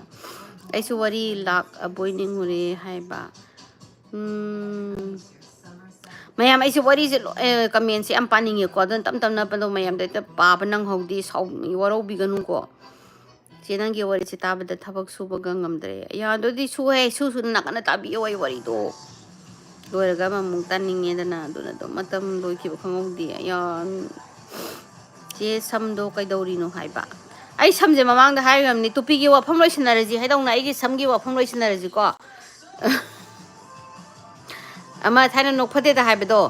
ꯇꯨꯄꯤꯒꯤ ꯋꯥꯐꯝ ꯂꯣꯏꯁꯤꯟꯅꯔꯁꯤ ꯑꯗꯣ ꯑꯗꯨꯃꯥꯏꯅ ꯑꯩꯒꯤ ꯁꯝ ꯋꯥꯐꯝ ꯂꯣꯏꯁꯤꯟꯅꯔꯁꯤ ꯁꯝꯁꯦ ꯉꯁꯥꯏ ꯈꯔ ꯀꯦꯔꯨꯔꯦꯅ ꯁꯨꯃꯥꯏꯅ ꯇꯧꯔꯨꯔꯦ ꯑꯩꯅꯉꯁꯥꯏ ꯊꯕꯛ ꯑꯃ ꯆꯠꯂꯨꯕꯒꯤ ꯑꯗꯣ ꯀꯦꯕ ꯍꯜꯂꯛꯄꯗ ꯑꯩ ꯅꯨꯄꯥꯅꯁꯨ ꯂꯥꯡꯗ ꯈꯖꯤꯡ ꯀꯌꯥ ꯊꯨꯔꯛꯑꯒꯦꯅ ꯑꯩꯁꯦ ꯑꯦꯛꯁꯀ꯭ꯌꯨꯁ ꯃꯤ ꯑꯩ ꯑꯦꯂꯔꯖꯤꯁꯦ ꯌꯥꯝ ꯀꯟꯅ ꯇꯧꯔꯤꯕ ꯑꯗꯣ ꯃꯥꯅ ꯀꯥꯡ ꯀꯌꯥꯝ ꯐꯔꯒꯦ ꯑꯗ ꯑꯩꯅ ꯑꯩꯅ ꯀꯥꯡ ꯐꯥꯔꯨꯕꯩꯅꯦ ꯍꯥꯏ ꯑꯩꯅ ꯀꯥꯡ ꯄꯥꯛꯅꯝ ꯄꯤꯖꯅꯤ ꯍꯥꯏꯈ꯭ꯔꯦ ꯃꯉꯣꯟꯗ ꯅꯠꯇ꯭ꯔꯒ ꯑꯅꯤꯅ ꯊꯧꯅꯨ ꯌꯥꯗꯦꯀꯣ ꯆꯦ ꯋꯥꯔꯤ ꯇꯣꯏꯅ ꯊꯥꯒꯠꯄꯤꯔꯛꯑꯣ ꯍꯣꯏ ꯍꯣꯏ ꯑꯩꯅ ꯉꯝꯗ ꯇꯣꯏꯅꯤꯅꯦ ꯑꯩꯁꯦ ꯌꯥꯝ ꯊꯥꯒꯠꯅꯤꯡꯕꯅꯦ ꯍꯥꯏ ꯆꯦ ꯒꯤꯇꯥꯟꯖꯂꯤ ꯍꯥꯏ ꯋꯥꯔꯤ ꯇꯥꯐꯝ ꯊꯣꯛꯄ ꯇꯥꯟꯗꯦ ꯃꯤꯒꯤ ꯁꯝꯗ꯭ꯔꯦꯁꯤ ꯑꯗꯨꯅꯦꯃꯤ ꯋꯥꯔꯤꯁꯤꯗ ꯁꯝꯗ꯭ꯔꯦꯁ ꯑꯃꯨꯛ ꯃꯊꯪꯅꯗꯤ ꯑꯩ ꯀꯩꯅꯣ ꯇꯧꯔꯒꯦ ꯃꯨꯒꯥ ꯐꯅꯦꯛꯀ ꯔꯥꯅꯤ ꯐꯤ ꯍꯥꯏꯗꯥꯏꯅꯦ ꯑꯗꯨꯗꯣ ꯀꯣꯛꯇ ꯀꯨꯞꯄꯒꯦ ꯆꯦ ꯄꯥꯝꯃꯤ ꯃꯊꯪ ꯑꯗꯨꯝ ꯍꯥꯞꯄꯤꯔꯛꯑꯣ ꯆꯥꯛ ꯆꯥꯔꯕꯣ ꯆꯦ ꯋꯥꯔꯤꯁꯦ ꯑꯩ ꯌꯥꯗ꯭ꯔꯦꯀꯣ ꯑꯗꯨꯅꯅꯦ ꯑꯩꯁꯦ ꯐꯔꯛ ꯇꯥꯔꯦ ꯍꯤꯟꯗꯤꯅꯦ मसीगी पनमनी क्लासेस ना अरे हिंदी नहीं आती क्या अरे बैन तू यहाँ से निकलो ये हिंदी का लाइव चल नहीं रहा है ये मणिपुरी का लाइव चल रहा है और अगर तुझे कुछ समझ में नहीं आता है तो तू यहाँ से कल्टी मारो जाओ नहीं तो मैं तुझे ब्लॉक कर दूंगी ठीक है पद्मनी क्लासेस मैं तुझे ब्लॉक कर दूंगी और तेरा मैं माँ बैन कर दूंगी यहाँ से निकल जाओ शास्त्री कश्यप ये हिंदी का वो चैनल नहीं चल रहा है ये मणिपुरी का चैनल चल रहा है अगर तुझे कुछ समझ में नहीं आ रहा है जो मैं ये शुरुआत से बोल रहे हो तो यहाँ से निकल जाओ गलती मारो नहीं तो मैं तुझे ना रिपोर्ट करके तेरे को ब्लॉक करा दूंगी मैं से मणिपुर थोलकलदी मोइरांग कोई थोलकनी आई सुनुसिपाइदा आईगी बाबागी युम लैरी आई अखोई काका होई आईगी रिलेटिव्स एन हाइदो सुनुसिपाइदने दना आई मोइरांगदा सोइदना कोइरकेना खली आई बाबाना माई फार्म नुंगदो आई चतबा कुइरे आई चनिंगे दो फरियादा तोइने फाक फुक पेबले ओतंग डेम कॉलेज ता तमा ए हाइबा नते थंगमैबन मसेन ओइबै सुम सानमिरकपने तापे सिगिजे मा डेम कॉलेज ता नते हाइ सुम सानमि डेम नंग कनो तौरे हाइ द थंगमैबन मसेन ओइबै सुम सानरकपने डेम कॉलेज ग्राउंड दा मा बुद्धि कनन देवी दा तमा ए हाउरुमने युमनाकपुदी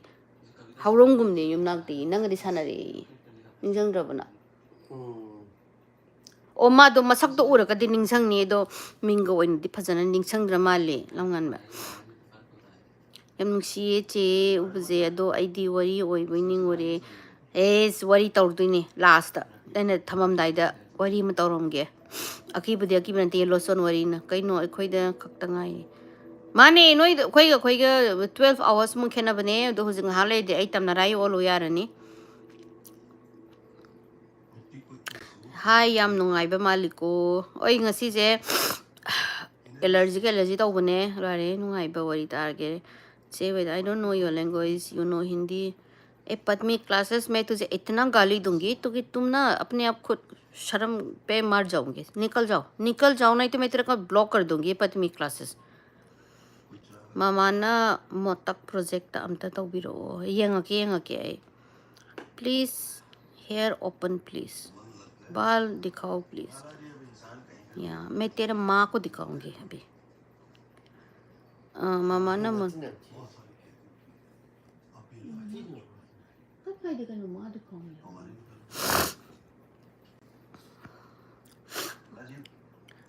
किनुरे ने लांग Kenji Pele Chini is kind. Kana Kangzam, the Massimi, I need to bloody block this guy. How do I block? Remove, okay. Senangi eyebrow do permanent tauriro. Mane, I gaze, Nanu Kanano Makar Malekam Haye. And I says, I know Makar Malaboy the Kainagazo, I zoom haraure, at least a man from delay. Sekir,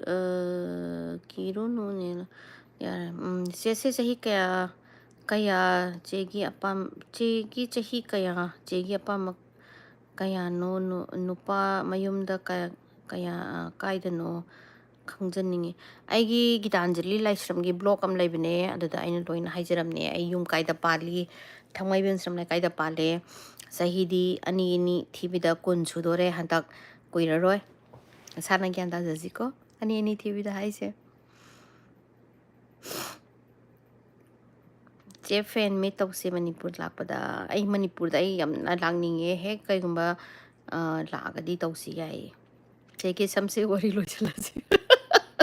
wari ai badonne se ha natna sinta wari lo chalaje tupi wa pham lo chalaje hai doina ngasai dagi ai se nungai bo se wari lipado budi kaino asuk yam yingsillibo mayam se wari tapam thokpa tande mi gi dress ka mo yingsile to aga andres ta libati na te mane tawrise managi samje kai dawrase samgi matang wai lo chalaje tupi wa pham lo chalaje Savary ko na celebrity thingna re pagi wari to chegi channel amada re thagat biro aina di ai wari sing da di yaw khrabane aina celebrity thingna puto ayam buri thingna re ado wari si li raga mu mayam na ai lifestyle gi se dum mayam je hadi mukbang gumba chaba thakpani di dum yeng bi do koi ba chatpa khotpa do yeng da banina khangde do aina budi aigi wari amani aina Aishwarya Rai thengnabagi Ritik Roshan thengnabagi khotpagi wari budi li khrabane adu mayam yengbiyo rani phi laga muga phanik tuga tawraga lepaga one hour video nungai ni ina lepaga je 1 hour 1 hour haise adudi edit yaudringai matamne ada mathangda edit ma'am lepagi nga hangai bagi tonton thauna lawbagi saibagi matek su yawine aduga pula phapaba ai nungai ne tas kam dawi chaithalu chi moina yene apute horror wari ngai chi lera ke horror wari se montak ki project haise ai khangde do ai soidana ai thijalake che Manipur da lakpada Thobal da la o laki ai koirake ai matang hek charadi madhuri dung bibi kani no gyanam tam sanate da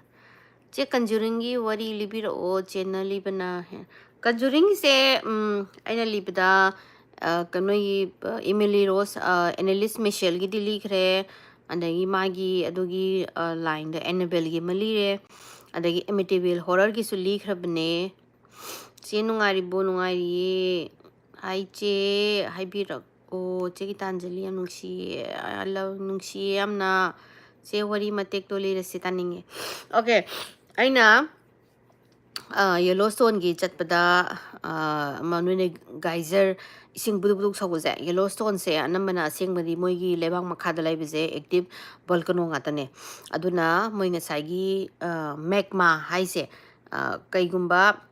chingdagi paithoragadi lava haidoneba lava ondringai gi manungi nung mayam chakpa maise magma kawe magma singse manungda mayam leiba khoin chaluise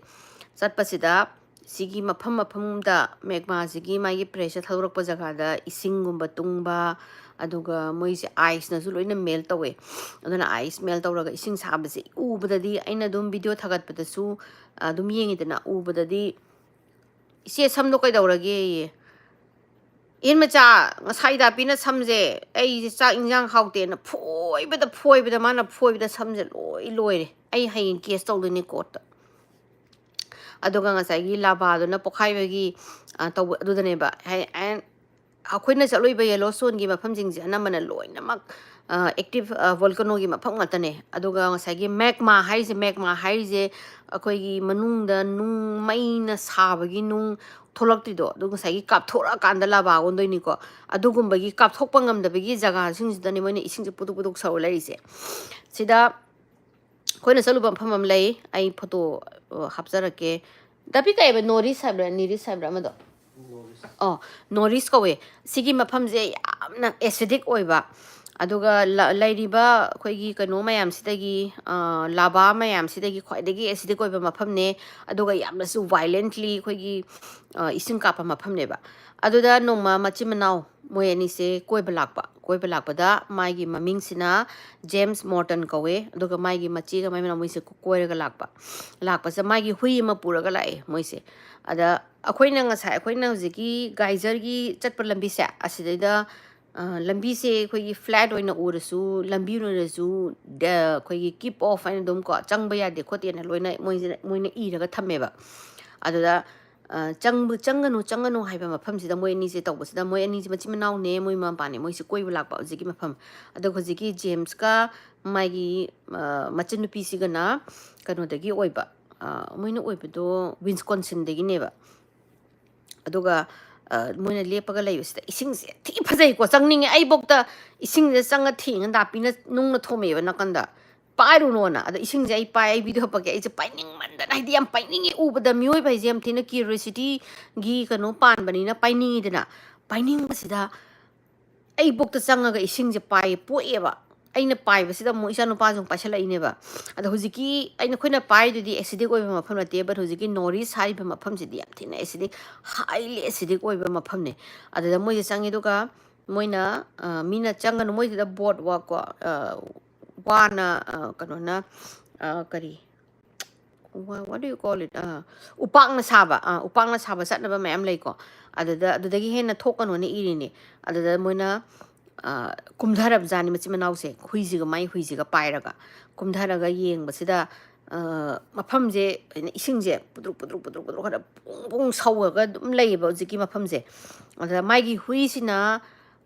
ꯈꯪꯍꯧꯗꯅ ꯃꯣꯏꯅ ꯄꯥꯏꯔꯤꯕ ꯂꯤꯁ ꯄꯥꯏꯔꯒ ꯂꯩꯕꯖꯥꯠꯅꯤ ꯃꯣꯏꯁꯨ ꯂꯤꯁꯇꯣ ꯄꯥꯏꯕꯗꯨꯗ ꯅꯥꯟꯊꯣꯛꯑꯒ ꯍꯧꯖꯤꯛꯀꯤ ꯒꯥꯏꯖꯔꯁꯤ ꯃꯐꯝꯁꯦ ꯒꯥꯏꯖꯔ ꯍꯥꯏꯁꯦ ꯍꯧꯖꯤꯛꯀꯤ ꯑꯩꯈꯣꯏꯅ ꯏꯁꯤꯡ ꯃꯅꯤꯟ ꯀꯥꯕ ꯑꯃ ꯑꯩ ꯑꯗꯨꯝ ꯎꯠꯆꯔꯛꯀꯦ ꯑꯗ ꯒꯥꯏꯖꯔꯁꯤꯗ ꯆꯪꯕꯁꯤꯗ ꯅꯨꯄꯥꯁꯤꯅ ꯇꯥꯟꯅꯕꯁꯤꯗ ꯃꯣꯏ ꯉꯁꯥꯏ ꯃꯣꯏꯅꯗꯤ ꯗꯣꯟ ꯑꯦꯟꯇꯔ ꯍꯥꯏꯅꯦꯕ ꯑꯦꯟꯇꯔ ꯇꯧꯒꯅꯨ ꯍꯨꯏꯁꯤꯡꯁꯤꯁꯨ ꯍꯨꯏꯁꯨ ꯄꯨꯁꯟꯕ ꯌꯥꯗꯦꯕ ꯄꯦꯠꯁ ꯑꯝꯇ ꯄꯨꯁꯟꯕ ꯌꯥꯗꯦꯕ ꯍꯧꯖꯤꯛꯀꯤ ꯃꯐꯝꯁꯦ ꯑꯗ ꯃꯣꯏꯒꯤ ꯋꯥꯔꯅꯤꯡꯗꯣ ꯇꯥꯗꯕꯤꯗ ꯄꯦꯠꯇꯣ ꯄꯨꯁꯜꯂꯒ ꯆꯪꯉꯒ ꯃꯥꯅ ꯍꯨꯏꯁꯦ ꯇꯥꯟꯅꯔꯒ ꯍꯨꯏꯁꯤꯕꯨꯗꯤ ꯍꯧꯖꯤꯛꯀꯤ ꯒꯥꯏꯖꯔꯁꯤꯒꯤ ꯃꯅꯥꯛꯇ ꯂꯦꯞꯄꯝꯗ ꯒꯥꯏꯖꯔꯒꯤ ꯂꯝꯕꯤꯁꯤꯡꯒꯤ ꯆꯤꯡ ꯃꯥꯟꯅ ꯌꯥꯝ ꯑꯀꯟꯕ ꯂꯝꯕꯤ ꯃꯥꯜꯂꯦ ꯑꯗꯨꯕꯨ ꯅꯠꯂꯝꯗ꯭ꯔꯦꯕ ꯃꯥꯅ ꯉꯁꯥꯏ ꯅꯦꯠꯄꯗꯨꯗ ꯒꯥꯏꯖꯔꯗꯨꯒꯤ ꯅꯥꯀꯟꯒꯤ ꯀꯩꯅꯣꯁꯦ ꯌꯥꯝ ꯊꯤꯅ ꯐ꯭ꯔꯖꯥꯏꯜ ꯑꯣꯏꯕ ꯑꯩꯈꯣꯏꯒꯤ ꯍꯥꯏꯗꯤ ꯃꯩ ꯑꯗꯨꯝ ꯆꯥꯛ ꯂꯩꯔꯦꯗꯅ ꯃꯩꯇꯥꯟꯒꯤ ꯍꯥꯏꯇꯥꯔꯦꯅꯦ ꯑꯗꯨꯅ ꯅꯤꯡꯒꯥꯏꯕꯗꯒꯤ ꯍꯨꯏꯁꯦ ꯍꯧꯖꯤꯛꯀꯤ ꯅꯣꯔꯤꯁꯀꯤ ꯒꯥꯏꯖꯔ ꯑꯩ ꯐꯣꯇꯣ ꯍꯥꯞꯆꯔꯝꯒꯦ ꯑꯩ ꯐꯣꯇꯣ ꯅꯝꯃꯒ ꯄꯣꯔꯛꯄꯅꯦ ꯑꯗꯨꯗ ꯇꯥꯁꯟꯕꯗꯒꯤ ꯃꯥꯅ ꯍꯨꯏꯁꯦ ꯀꯟꯅꯕꯅꯦꯅ ꯃꯥꯗꯨꯅ ꯍꯨꯏꯁꯤꯒꯤ ꯇꯥꯟꯅꯒꯦꯅ ꯐꯥꯒꯦꯅ ꯇꯧꯕꯁꯤꯗ ꯃꯥꯒꯤ ꯃꯈꯣꯡꯁꯤꯁꯨ ꯉꯁꯥꯏꯒꯤ ꯒꯥꯏꯖꯔ ꯀꯩꯅꯣꯒꯤ ꯉꯁꯥꯏꯒꯤ ꯂꯩꯕꯥꯛꯇꯣ ꯑꯃꯨꯛ ꯅꯤꯡꯈꯥꯏꯕꯗꯒꯤ ꯃꯥꯁꯨ ꯌꯥꯎꯅ ꯃꯅꯨꯡꯗ ꯇꯥꯁꯟꯈꯔꯦ ꯑꯦꯟ ꯋꯤꯗꯤꯟ 10 ꯁꯦꯀꯦꯟꯗ ꯍꯨꯏꯗꯨꯒꯤ ꯁꯔꯨꯗꯨ ꯗꯤꯖꯣꯜቭ ꯇꯧꯋꯦ ꯅꯨꯄꯥꯗꯨꯗꯤ ꯃꯣꯏꯅ ꯃꯤ ꯑꯗꯥꯏꯗ ꯃꯥꯒꯤ ꯃꯆꯦ ꯉꯁꯥꯏ ꯃꯥꯏ ꯃꯆꯟꯅꯨꯄꯤꯒ ꯆꯠꯃꯤꯟꯅꯕꯗꯣ ꯃꯣꯏꯅ ꯆꯤꯡꯈꯠꯄ ꯃꯇꯝꯗ ꯃꯈꯨꯠꯈꯛ ꯆꯤꯡꯈꯠꯄ ꯉꯝꯍꯧ ꯃꯥꯜꯂꯦ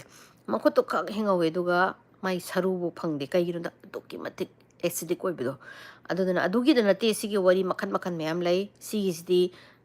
ꯑꯩꯅ ꯃꯌꯥꯝꯗ ꯂꯤꯅꯤ ꯁꯨꯝ ꯍꯥꯏꯕꯒꯤ ꯂꯤꯖꯕꯅꯦ ꯑꯗꯣ ꯑꯇꯣꯞꯄ ꯋꯥꯔꯤ ꯃꯌꯥꯝ ꯂꯩ ꯑꯗꯨꯁꯨ ꯑꯃꯨꯛ ꯂꯤꯖꯔꯛꯀꯦ ꯑꯁ ꯑꯩꯅ ꯋꯥꯔꯤ ꯂꯤꯔꯤꯉꯩꯗ ꯃꯤꯁꯤꯡ ꯀꯃꯦꯟꯁꯦ ꯀꯔꯥꯏ ꯌꯧꯈ꯭ꯔꯕꯅ ꯒ꯭ꯌꯥꯟ ꯑꯃ ꯇꯥꯗ꯭ꯔꯦꯃꯦ ꯑꯩꯁꯦ ꯉꯥꯏꯔꯤꯀꯣ ꯍꯣꯏ ꯏꯆꯦ ꯁꯝꯗꯣ ꯀꯩꯗꯧꯔꯒꯦ ꯁꯝꯁꯦ ꯗꯥꯄꯤꯅ ꯁꯝ ꯃꯌꯥꯝ ꯐꯣꯏꯕꯤꯔꯛꯑꯦ ꯑꯗꯣ ꯁꯝ ꯐꯣꯏꯅꯧꯔꯦ ꯑꯩꯈꯣꯏꯅꯤ ꯉꯥꯏꯍꯥꯛ ꯍꯅꯤ ꯕ꯭ꯂꯣꯟ ꯁꯪꯉꯝꯃꯦ ꯄꯛꯇꯦ ꯑꯗꯨꯅ ꯁꯤ ꯁꯪꯉꯦ ꯑꯩꯁꯨ ꯃꯦꯁꯦꯖ ꯁꯨꯡꯄꯥ ꯄꯥꯕꯤꯗꯦ ꯖꯤꯅꯥ ꯀꯩꯅꯣ ꯑꯩꯅ ꯍꯦꯛ ꯋꯥꯔꯤ ꯂꯤꯔꯝꯗꯥꯏꯗ ꯊꯥꯔꯛꯄ꯭ꯔꯥ ꯀꯩꯅꯣꯝ ꯇꯧꯔꯦ ꯍꯧꯖꯤꯛꯇ ꯋꯥꯔꯤ ꯂꯣꯏꯔꯒꯅꯦ ꯑꯃꯨꯛ ꯌꯦꯡꯉꯤꯁꯦ ꯋꯥꯔꯤ ꯂꯤꯕꯁꯤꯁꯨꯅꯦ ꯅꯣꯏ ꯃꯌꯥꯝꯗ ꯌꯦꯡꯉꯒ ꯑꯦꯛꯁꯟꯁꯨ ꯇꯧꯔꯒꯦ ꯋꯥꯔꯤꯁꯦ ꯂꯤꯅꯤꯡꯉꯨꯔꯦ ꯑꯗꯨꯗꯨꯅꯅꯤꯅꯦ ꯑꯩꯒꯤ ꯑꯔꯥꯟꯕꯅꯦ ꯆꯦ ꯕꯤꯍꯥꯏꯟ ꯗ ꯁꯤꯟꯗꯣ ꯅꯨꯡꯉꯥꯏꯔꯝꯗꯧ ꯃꯥꯜꯂꯦ ꯌꯥꯝ ꯐꯖꯩ ꯋꯥꯔꯤ ꯑꯅꯧꯕ ꯂꯤꯕꯤꯔꯛꯑꯣ ꯋꯥꯔꯤ ꯃꯆꯥ ꯑꯃꯗꯤ ꯂꯤꯔꯦꯀꯣ ꯑꯩ ꯂꯥꯏꯐ ꯇꯧꯕꯒꯤ ꯁꯥꯎ ꯋꯥꯔꯧꯕꯤꯒꯅꯣ ꯑꯩ ꯕꯨꯠꯀꯤꯗꯨꯗꯤ ꯍꯌꯦꯡ ꯊꯥꯒꯠꯂꯛꯑꯒꯦ ꯁꯤ ꯅꯨꯡꯁꯤꯕꯤ ꯑꯅꯥ ꯑꯌꯦꯛ ꯌꯥꯎꯗꯅ ꯂꯩꯕ ꯑꯣꯏꯕꯤꯌꯨꯀꯣ ꯑꯣꯏꯖꯔꯒꯦ ꯅꯨꯡꯉꯥꯏ ꯌꯥꯝ ꯅꯨꯡꯁꯤꯌꯦ ꯂꯣꯡ ꯂꯤቭ ꯃꯌꯥꯝ ꯋꯥꯊꯤꯅꯦ ꯁꯝꯒꯤ ꯋꯥꯔꯤ ꯇꯣꯛ ꯌꯥ 100K ꯌꯧꯍꯟꯅꯕ ꯍꯣꯠꯅꯁꯤ ꯌꯥꯝ ꯅꯨꯡꯁꯤꯌꯦ ꯏꯆꯦ ꯋꯥꯔꯤ ꯊꯥꯒꯠꯄꯤꯔꯣ ꯊꯥꯒꯠꯂꯅꯤ ꯊꯧꯅꯥ ꯃꯦꯗꯂꯥꯏꯟꯗꯤ ꯃꯪꯈꯔꯦ ꯃꯣꯏ ꯍꯧꯖꯤꯛ ꯃꯪꯒꯤ ꯗꯨꯅꯤꯌꯥꯗ ꯂꯩꯈꯔꯦ ꯒꯤꯇꯥꯟꯖꯂꯤ ꯅꯨꯡꯉꯥꯏꯔꯤꯕꯣ ꯍꯣꯔꯔ ꯋꯥꯔꯤ ꯅꯨꯡꯉꯥꯏ ꯋꯥꯔꯤ ꯊꯥꯒꯠꯂꯅꯤ ꯆꯦ ꯇꯨꯝꯃꯨꯀꯣ ꯅꯁꯥꯒ ꯁꯣꯛ ꯌꯣꯄꯣꯠꯇꯦ ꯑꯩꯈꯣꯏ ꯃꯌꯥꯝ ꯉꯥꯏ ꯇꯨꯝꯃꯗꯧꯅꯦ ꯍꯧꯖꯤꯛ ꯗꯥꯕꯤꯁꯦ ꯑꯩꯈꯣꯏ ꯍꯦꯔꯣ ꯌꯥꯝ ꯃꯥꯜꯂꯦ ꯃꯥ ꯃ꯭ꯌꯨꯖꯤꯛ ꯗꯥꯄꯤ ꯅꯪ ꯃꯣꯏ ꯀꯅꯥꯒꯤ ꯍꯦꯔꯣ ꯌꯥꯝ ꯃꯥꯜꯂꯦ ꯍꯥꯏꯔꯤꯌꯦ ꯈꯛꯇꯪ ꯈꯨꯝꯃꯛꯑꯦ ꯃꯥ ꯀꯩ ꯍꯥꯏꯗꯣꯏꯅꯣ ꯈꯪꯗ꯭ꯔꯦ ꯁꯦ ꯀꯩ ꯃꯊꯦꯜ ꯆꯥꯔꯒꯦ ꯆꯥꯛꯀꯗꯤ ꯂꯣꯏ ꯇꯨꯝꯗꯅ ꯑꯃꯨꯛ ꯆꯥꯛ ꯑꯃꯨꯛ ꯂꯥꯝꯃ ꯄꯣꯠꯅꯤꯗ ꯍꯧꯖꯤꯛꯇꯤ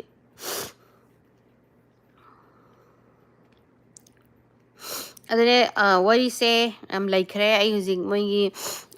ꯍꯥꯟꯅ ꯃꯤꯁꯤꯡꯒꯤꯁꯨ ꯋꯥꯔꯤ ꯃꯌꯥꯝꯗꯣ ꯑꯩꯅ ꯆꯠꯂꯨꯕꯗꯒꯤ ꯍꯦꯟꯅ ꯈꯪꯅꯤꯡꯉꯦ ꯃꯣꯟꯇꯥꯅꯥꯒꯤ ꯑꯗꯨꯒꯤꯁꯨ ꯑꯗꯣ ꯑꯩꯁꯦ ꯋꯥꯔꯤ ꯃꯊꯪ ꯃꯊꯪ ꯇꯧꯔꯒꯦ ꯁꯦ ꯍꯧꯖꯤꯛꯁꯤ ꯅꯨꯃꯤꯗꯥꯡ ꯑꯣꯏꯔꯤꯔꯣ ꯑꯗꯣꯝ ꯑꯩꯈꯣꯏ ꯍꯧꯖꯤꯛꯇꯤ ꯅꯨꯃꯤꯗꯥꯡꯒꯤ ꯇꯝꯅꯔꯥꯏ ꯃꯇꯝ ꯑꯣꯏꯔꯦ ꯑꯩꯅ ꯉꯥꯏꯍꯥꯛ ꯂꯩꯔꯒ ꯊꯣꯛꯑ ꯇꯝꯅꯔꯣ ꯌꯥꯔꯅꯤ ꯑꯩꯈꯣꯏꯒꯤ ꯂꯩꯀꯥꯏꯗ ꯅꯦꯅꯦꯒꯤ ꯋꯥꯔꯤ ꯑꯗꯨꯝ ꯇꯥꯏ ꯌꯥꯝ ꯅꯨꯡꯁꯤꯌꯦ ꯊꯦꯡꯛ ꯌꯨ ꯒꯥꯏꯁ ꯃꯌꯥꯝꯁꯨ ꯊꯕꯛ ꯌꯥꯝ ꯆꯤꯜꯂꯝꯃꯅꯤ ꯑꯩꯁꯨ ꯑꯗꯨꯝ ꯑꯩꯅ ꯂꯥꯏꯐ ꯇꯧ ꯂꯩꯗꯅ ꯃꯌꯥꯝ ꯊꯕꯛꯁꯨ ꯀꯩꯗꯧꯔꯔꯣꯏ ꯁꯝꯒꯤ ꯃꯇꯥꯡꯁꯤꯁꯨ ꯁꯝꯁꯦ ꯐꯣꯏꯅꯔꯨꯔꯦ ꯉꯥꯏꯍꯥꯛꯀ ꯁ꯭ꯋꯥꯏꯗ ꯂꯝ ꯍꯦꯟꯕꯤ ꯑꯃ ꯂꯩꯔꯝꯃꯦ ꯂꯩꯀꯥꯏꯒꯤ ꯑꯐꯥꯎꯕꯤ ꯑꯃ ꯑꯗꯨꯒ ꯁꯝ ꯐꯣꯏꯅꯧꯕꯗꯒꯤ ꯁꯝꯁꯦ ꯁꯨꯃꯥꯏꯅ ꯇꯧꯈꯔꯦ ꯍꯌꯦꯡ ꯑꯃꯨꯛ ꯇꯤꯡꯍꯜꯂꯒꯦ ꯋꯥꯔꯤꯁꯨ ꯂꯤꯔꯛꯑꯅꯤ ꯑꯩ ꯍꯧꯖꯤꯛ ꯋꯥꯔꯤꯁꯦ ꯂꯥꯁ ꯑꯣꯏꯅ ꯈꯔ ꯈꯛꯇꯪ ꯉꯥꯏꯔꯝꯗꯧ ꯃꯥꯜꯂꯦ ꯑꯗꯨ ꯋꯥꯔꯤ ꯇꯧꯔꯒꯦ ꯑꯗꯨ ꯆꯦꯁꯦ ꯌꯥꯝ ꯅꯨꯡꯁꯤꯌꯦ ꯌꯥꯝ ꯊꯦꯡꯅꯅꯤꯡꯉꯦ ꯑꯟꯖꯂꯤ ꯊꯦꯡꯅꯁꯦ ꯑꯩ ꯃꯅꯤꯄꯨꯔ ꯍꯦꯛ ꯂꯥꯛꯄꯒ ꯃꯅꯤꯄꯨꯔ ꯍꯦꯛ ꯌꯧꯔꯛꯄꯗ ꯆꯦꯒꯤ ꯁ꯭ꯄꯦꯁꯦꯜ ꯒꯤꯐ ꯑꯃ ꯄꯤꯗꯣꯏꯅꯦ ꯏꯆꯦꯅ ꯌꯥꯝ ꯄꯥꯝꯗꯣꯏꯕ ꯑꯁ ꯀꯩꯅꯣ ꯌꯥꯝ ꯈꯪꯅꯤꯡꯉꯦ ꯊꯣꯏ ꯃꯣꯏꯔꯥꯡ ꯍꯥꯏꯔꯛꯑꯣ ꯀꯩꯅꯣ ꯑꯩ ꯂꯩ ꯉꯝꯗ꯭ꯔꯦ ꯃꯤꯗ ꯑꯗꯥꯏꯅꯒ ꯁ꯭ꯄꯦꯁꯦꯜ ꯁꯔꯄ꯭ꯔꯥꯏꯖ ꯀꯥꯏꯁꯦ ꯑꯩꯁꯦ ꯌꯥꯝ ꯈꯪꯖꯅꯤꯡꯉꯦꯕ ꯆꯤꯟꯗ ꯆꯦꯒꯤ ꯋꯥꯔꯤ ꯇꯥꯔꯝꯃꯤꯅꯦ ꯍꯧꯖꯤꯛꯇ ꯑꯌꯥ ꯅꯨꯡꯁꯤꯌꯦ ꯂꯤꯔꯅꯤ ꯐꯨꯗꯠꯂꯣ ꯂꯝꯍꯦꯟꯕꯤ ꯑꯐꯥꯎꯕꯤꯗꯤ ꯐꯨꯗꯠꯇꯣꯏꯅꯦ ꯃꯣꯏ ꯑꯉꯧꯕꯤꯅ ꯉꯝ ꯌꯥꯄꯣꯠꯇꯦ ꯍꯦꯛꯇ ꯑꯩꯁꯤꯅꯦꯀꯣ ꯈꯨꯠꯗꯥꯡꯁꯦ ꯃꯁꯝꯗꯣ ꯂꯥꯛꯑꯒ ꯆꯔꯣ ꯆꯔꯣ ꯆꯤꯡꯗꯣꯔꯤꯕꯖꯥꯠꯅꯤ ꯆꯦ ꯋꯥꯔꯤ ꯃꯆꯥꯁꯦ ꯌꯥꯝ ꯅꯨꯡꯉꯥꯏꯌꯦ ꯑꯣ ꯑꯗꯨꯁꯨ ꯋꯥꯔꯤꯁꯦ ꯃꯣꯏꯗ ꯁꯥꯡꯕꯅꯦ ꯑꯗꯨ ꯃꯌꯥꯝ ꯂꯩ ꯁꯨꯝ ꯑꯩꯅ ꯂꯥꯏꯐ ꯇꯧꯔꯦꯅ ꯑꯩꯅ ꯅꯨꯡꯉꯥꯏꯗ ꯂꯤꯕꯤꯕꯅꯦ ꯆꯦ ꯁ꯭ꯄꯤꯔꯤꯠ ꯑꯐꯕꯩ ꯋꯥꯔꯤꯗꯣ ꯀꯥꯎꯒꯅꯨꯀꯣ ꯂꯤꯕꯤꯔꯛꯑꯣ ꯍꯣꯏ ꯑꯩ ꯐꯪꯉꯗꯤ ꯁ꯭ꯄꯤꯔꯤꯠ ꯑꯐꯕ ꯑꯩꯁꯦ ꯐꯪꯉꯗꯤ ꯂꯤꯔꯛꯀꯦ ꯑꯗꯣ ꯑꯩ ꯍꯧꯖꯤꯛꯄꯨꯗꯤ ꯑꯩ ꯊꯤꯡ ꯋꯥꯔꯤ ꯑꯃꯅꯤꯗꯤ ꯈꯪꯉ ꯃꯥꯜꯂꯦ ꯋꯥꯔꯤ ꯑꯃꯒꯨꯝꯕ ꯕꯠ ꯃꯌꯥꯝꯅ ꯊꯥꯖꯗꯧꯕ ꯋꯥꯔꯤ ꯅꯠꯇꯦꯗ ꯕꯠ ꯊꯣꯛꯑꯦꯅ ꯍꯥꯏꯈꯤꯕꯒꯤ ꯋꯥꯔꯤ ꯉꯥꯛꯇꯅꯦ ꯅꯨꯄꯤꯒꯤ ꯊꯧꯅꯥ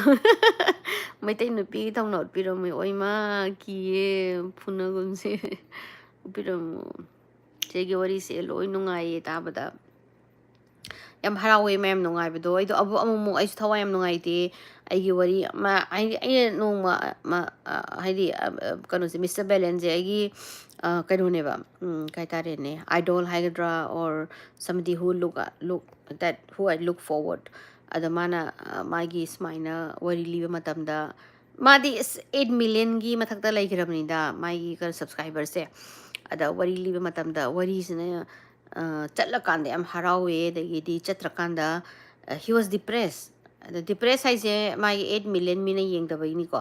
ꯑꯗꯨꯗ ꯑꯗꯨꯃꯥꯏꯅ ꯇꯧꯋꯦ ꯈꯣꯠꯂꯦ ꯕꯠ ꯍꯥꯎ ꯗꯨ ꯑꯥꯏ ꯀꯝ ꯑꯕꯞ ꯏꯠ ꯍꯥꯏꯗꯤ ꯃꯤꯑꯣꯏꯕ ꯍꯥꯏꯕꯁꯦ ꯑꯦꯕ꯭ꯔꯤꯊꯤꯡ ꯅꯪꯅ ꯇꯧꯕ ꯈꯨꯗꯤꯡꯒꯤ ꯁꯛꯁꯦꯁ ꯑꯣꯏꯅꯤ ꯍꯥꯏꯕ ꯂꯩꯄꯣꯠꯇꯦ ꯑꯗꯨꯒ ꯚꯥꯏꯔꯦꯜ ꯆꯠꯅꯕꯅꯦꯅ ꯁꯦꯔꯥꯟ ꯇꯨꯔꯥꯟ ꯇꯧꯕꯁꯨ ꯌꯥꯄꯣꯠꯇꯦ ꯑꯩꯒꯤ ꯀꯦꯄꯥꯕꯤꯂꯤꯇꯤ ꯑꯩꯒꯤ ꯅꯨꯡꯁꯤꯕ ꯑꯩꯒꯤ ꯄꯥꯝꯕ ꯃꯤꯅꯕꯨ ꯍꯥꯏꯗꯤ ꯐꯥꯎꯍꯟꯗꯣꯏꯅꯦ ꯑꯗꯨꯗꯨꯅ ꯚꯥꯏꯔꯦꯜ ꯆꯠꯅꯕ ꯋꯥꯊꯤ ꯋꯥꯔꯦꯝ ꯇꯧꯕ ꯃꯌꯥꯝꯁꯨ ꯎꯔꯦ ꯑꯗꯣ you don't have to do that ꯍꯥꯏꯗꯤ ꯃꯤꯅ ꯄꯥꯝꯃꯒꯗꯤ ꯑꯗꯨꯝ ꯄꯥꯝꯃꯅꯤ ꯑꯗꯨ ꯅꯨꯡꯁꯤꯔꯁꯨ ꯑꯗꯨꯝ ꯅꯨꯡꯁꯤꯔꯅꯤ ꯑꯗꯣ ꯃꯤꯁꯇꯔ ꯕꯦꯂꯦꯟꯒꯤ ꯍꯥꯏꯕ ꯑꯃ ꯂꯩ ꯗꯤꯄ꯭ꯔꯦꯁꯟ ꯅꯥꯒꯅꯤ ꯑꯗꯒꯤꯗꯤ ꯑꯦꯡꯖꯥꯏꯇꯤ ꯅꯥꯒꯅꯤ ꯅꯨꯡꯉꯥꯏꯔꯣꯏ ꯕꯠ ꯑꯦꯠ ꯗ ꯑꯦꯟ ꯅꯪꯁꯨ ꯅꯪꯕꯨ ꯅꯨꯡꯁꯤꯕ ꯃꯤ ꯈꯔ ꯑꯃꯗꯤ ꯅꯪꯒꯤ ꯂꯣꯌꯦꯜ ꯈꯔ ꯑꯃꯗꯤ ꯌꯦꯡꯉꯤ ꯗꯦꯠꯁ ꯑꯣꯜ ꯃꯦꯇꯔꯁ ꯍꯥꯏꯗꯣ ꯑꯗꯨꯃꯥꯏꯅ ꯑꯩꯁꯨ ꯑꯗꯨꯃꯥꯏꯅ ꯈꯜꯂꯦ ꯑꯗꯨꯅ ꯌꯥꯝ ꯅꯨꯡꯁꯤꯌꯦ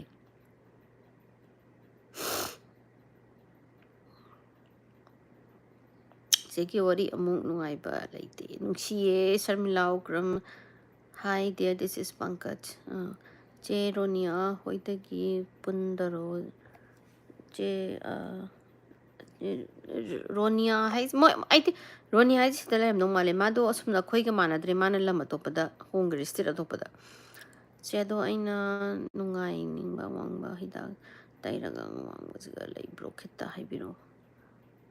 Che do ai do yam wang ninge wang na ba. Hai, ai chu pi bzani ko Anjali Maisnam wang ning mana lo rabsan wang ning dana ne khungu ko je kairak tha da ne kari je ado bu pai leite we should be happy idi isona pira abne na dum khandok ta abne upai kem leite sidi allergy taw bro na ton phun ma male allergy kan tawri koi ro halaga ai wari se hai nung dang natraga hangchit soidana hapjarage kaigomba hayeng wari se ayuk te iba loraga di ai nung dang da hapjarage natraga na hangchit hapjarage Chena sidi live yung maphange Vidya thank you musunga wari taba da yi je sena hena taning gira hojikti nungsi ma Mr. Belendo ai he is ma inspire tawba gi ne wari liba hogre se aduna he is my hero ai tamli ado mai handak turam lay hai California da dila ro aduna upai lai California da la kanda amuk taba dune je butam na ba mafam da chalaga blog tawro ying hey kan but ki mafam da blog tawra de wari ka maili dun butan tam na ba ai wari libam khangaroi kaino se do ai do yam na wangninge wangna ba hida adune ai su wangningi ni ne tawrise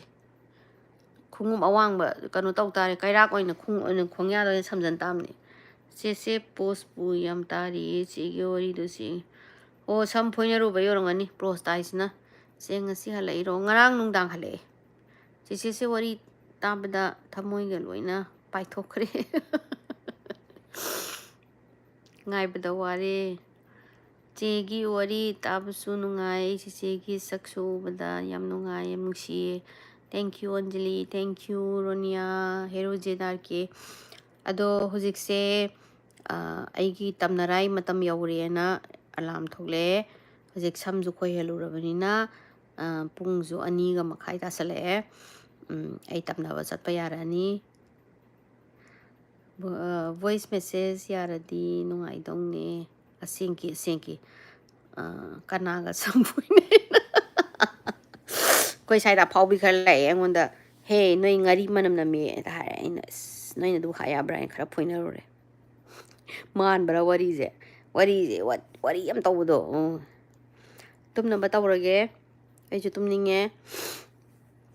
tumning dere ngasai nung kano tawe do jik thieng yam thienge adu tum ai je wari do irambane irambadagi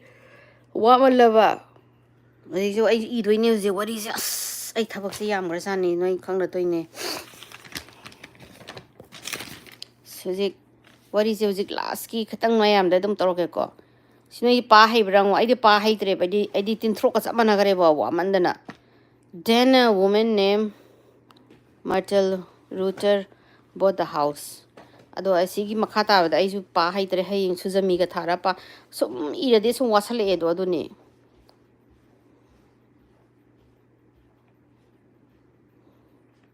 Good night, ma'am. Isu tumna ba tawrage thenge. Ado ai Yellowstone dagi kano to ngamawdre mayam live tawba ado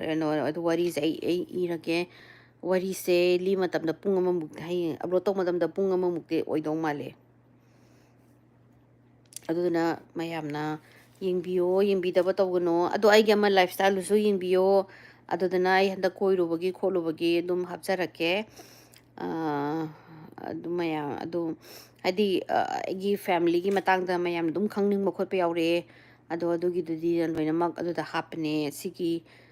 channel sina number wari wena tawre ado live tu zu pak taw da bane da mayamna wai thagalak te habdagi live taw bane mathangi live taw dudi ai Gitanjali Laishram gi channel dagi live taw jarage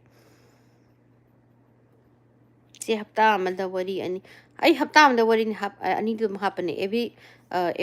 3 days sidi dum hapne ba ado handak ti ai koi pu chalu bu do numi tarani mo ai chalu re ngana halak tangai ri tu na nang hodre Good night, mayam. I tumna bataurage. Tumning adi hayeng am hawla wari am idoini.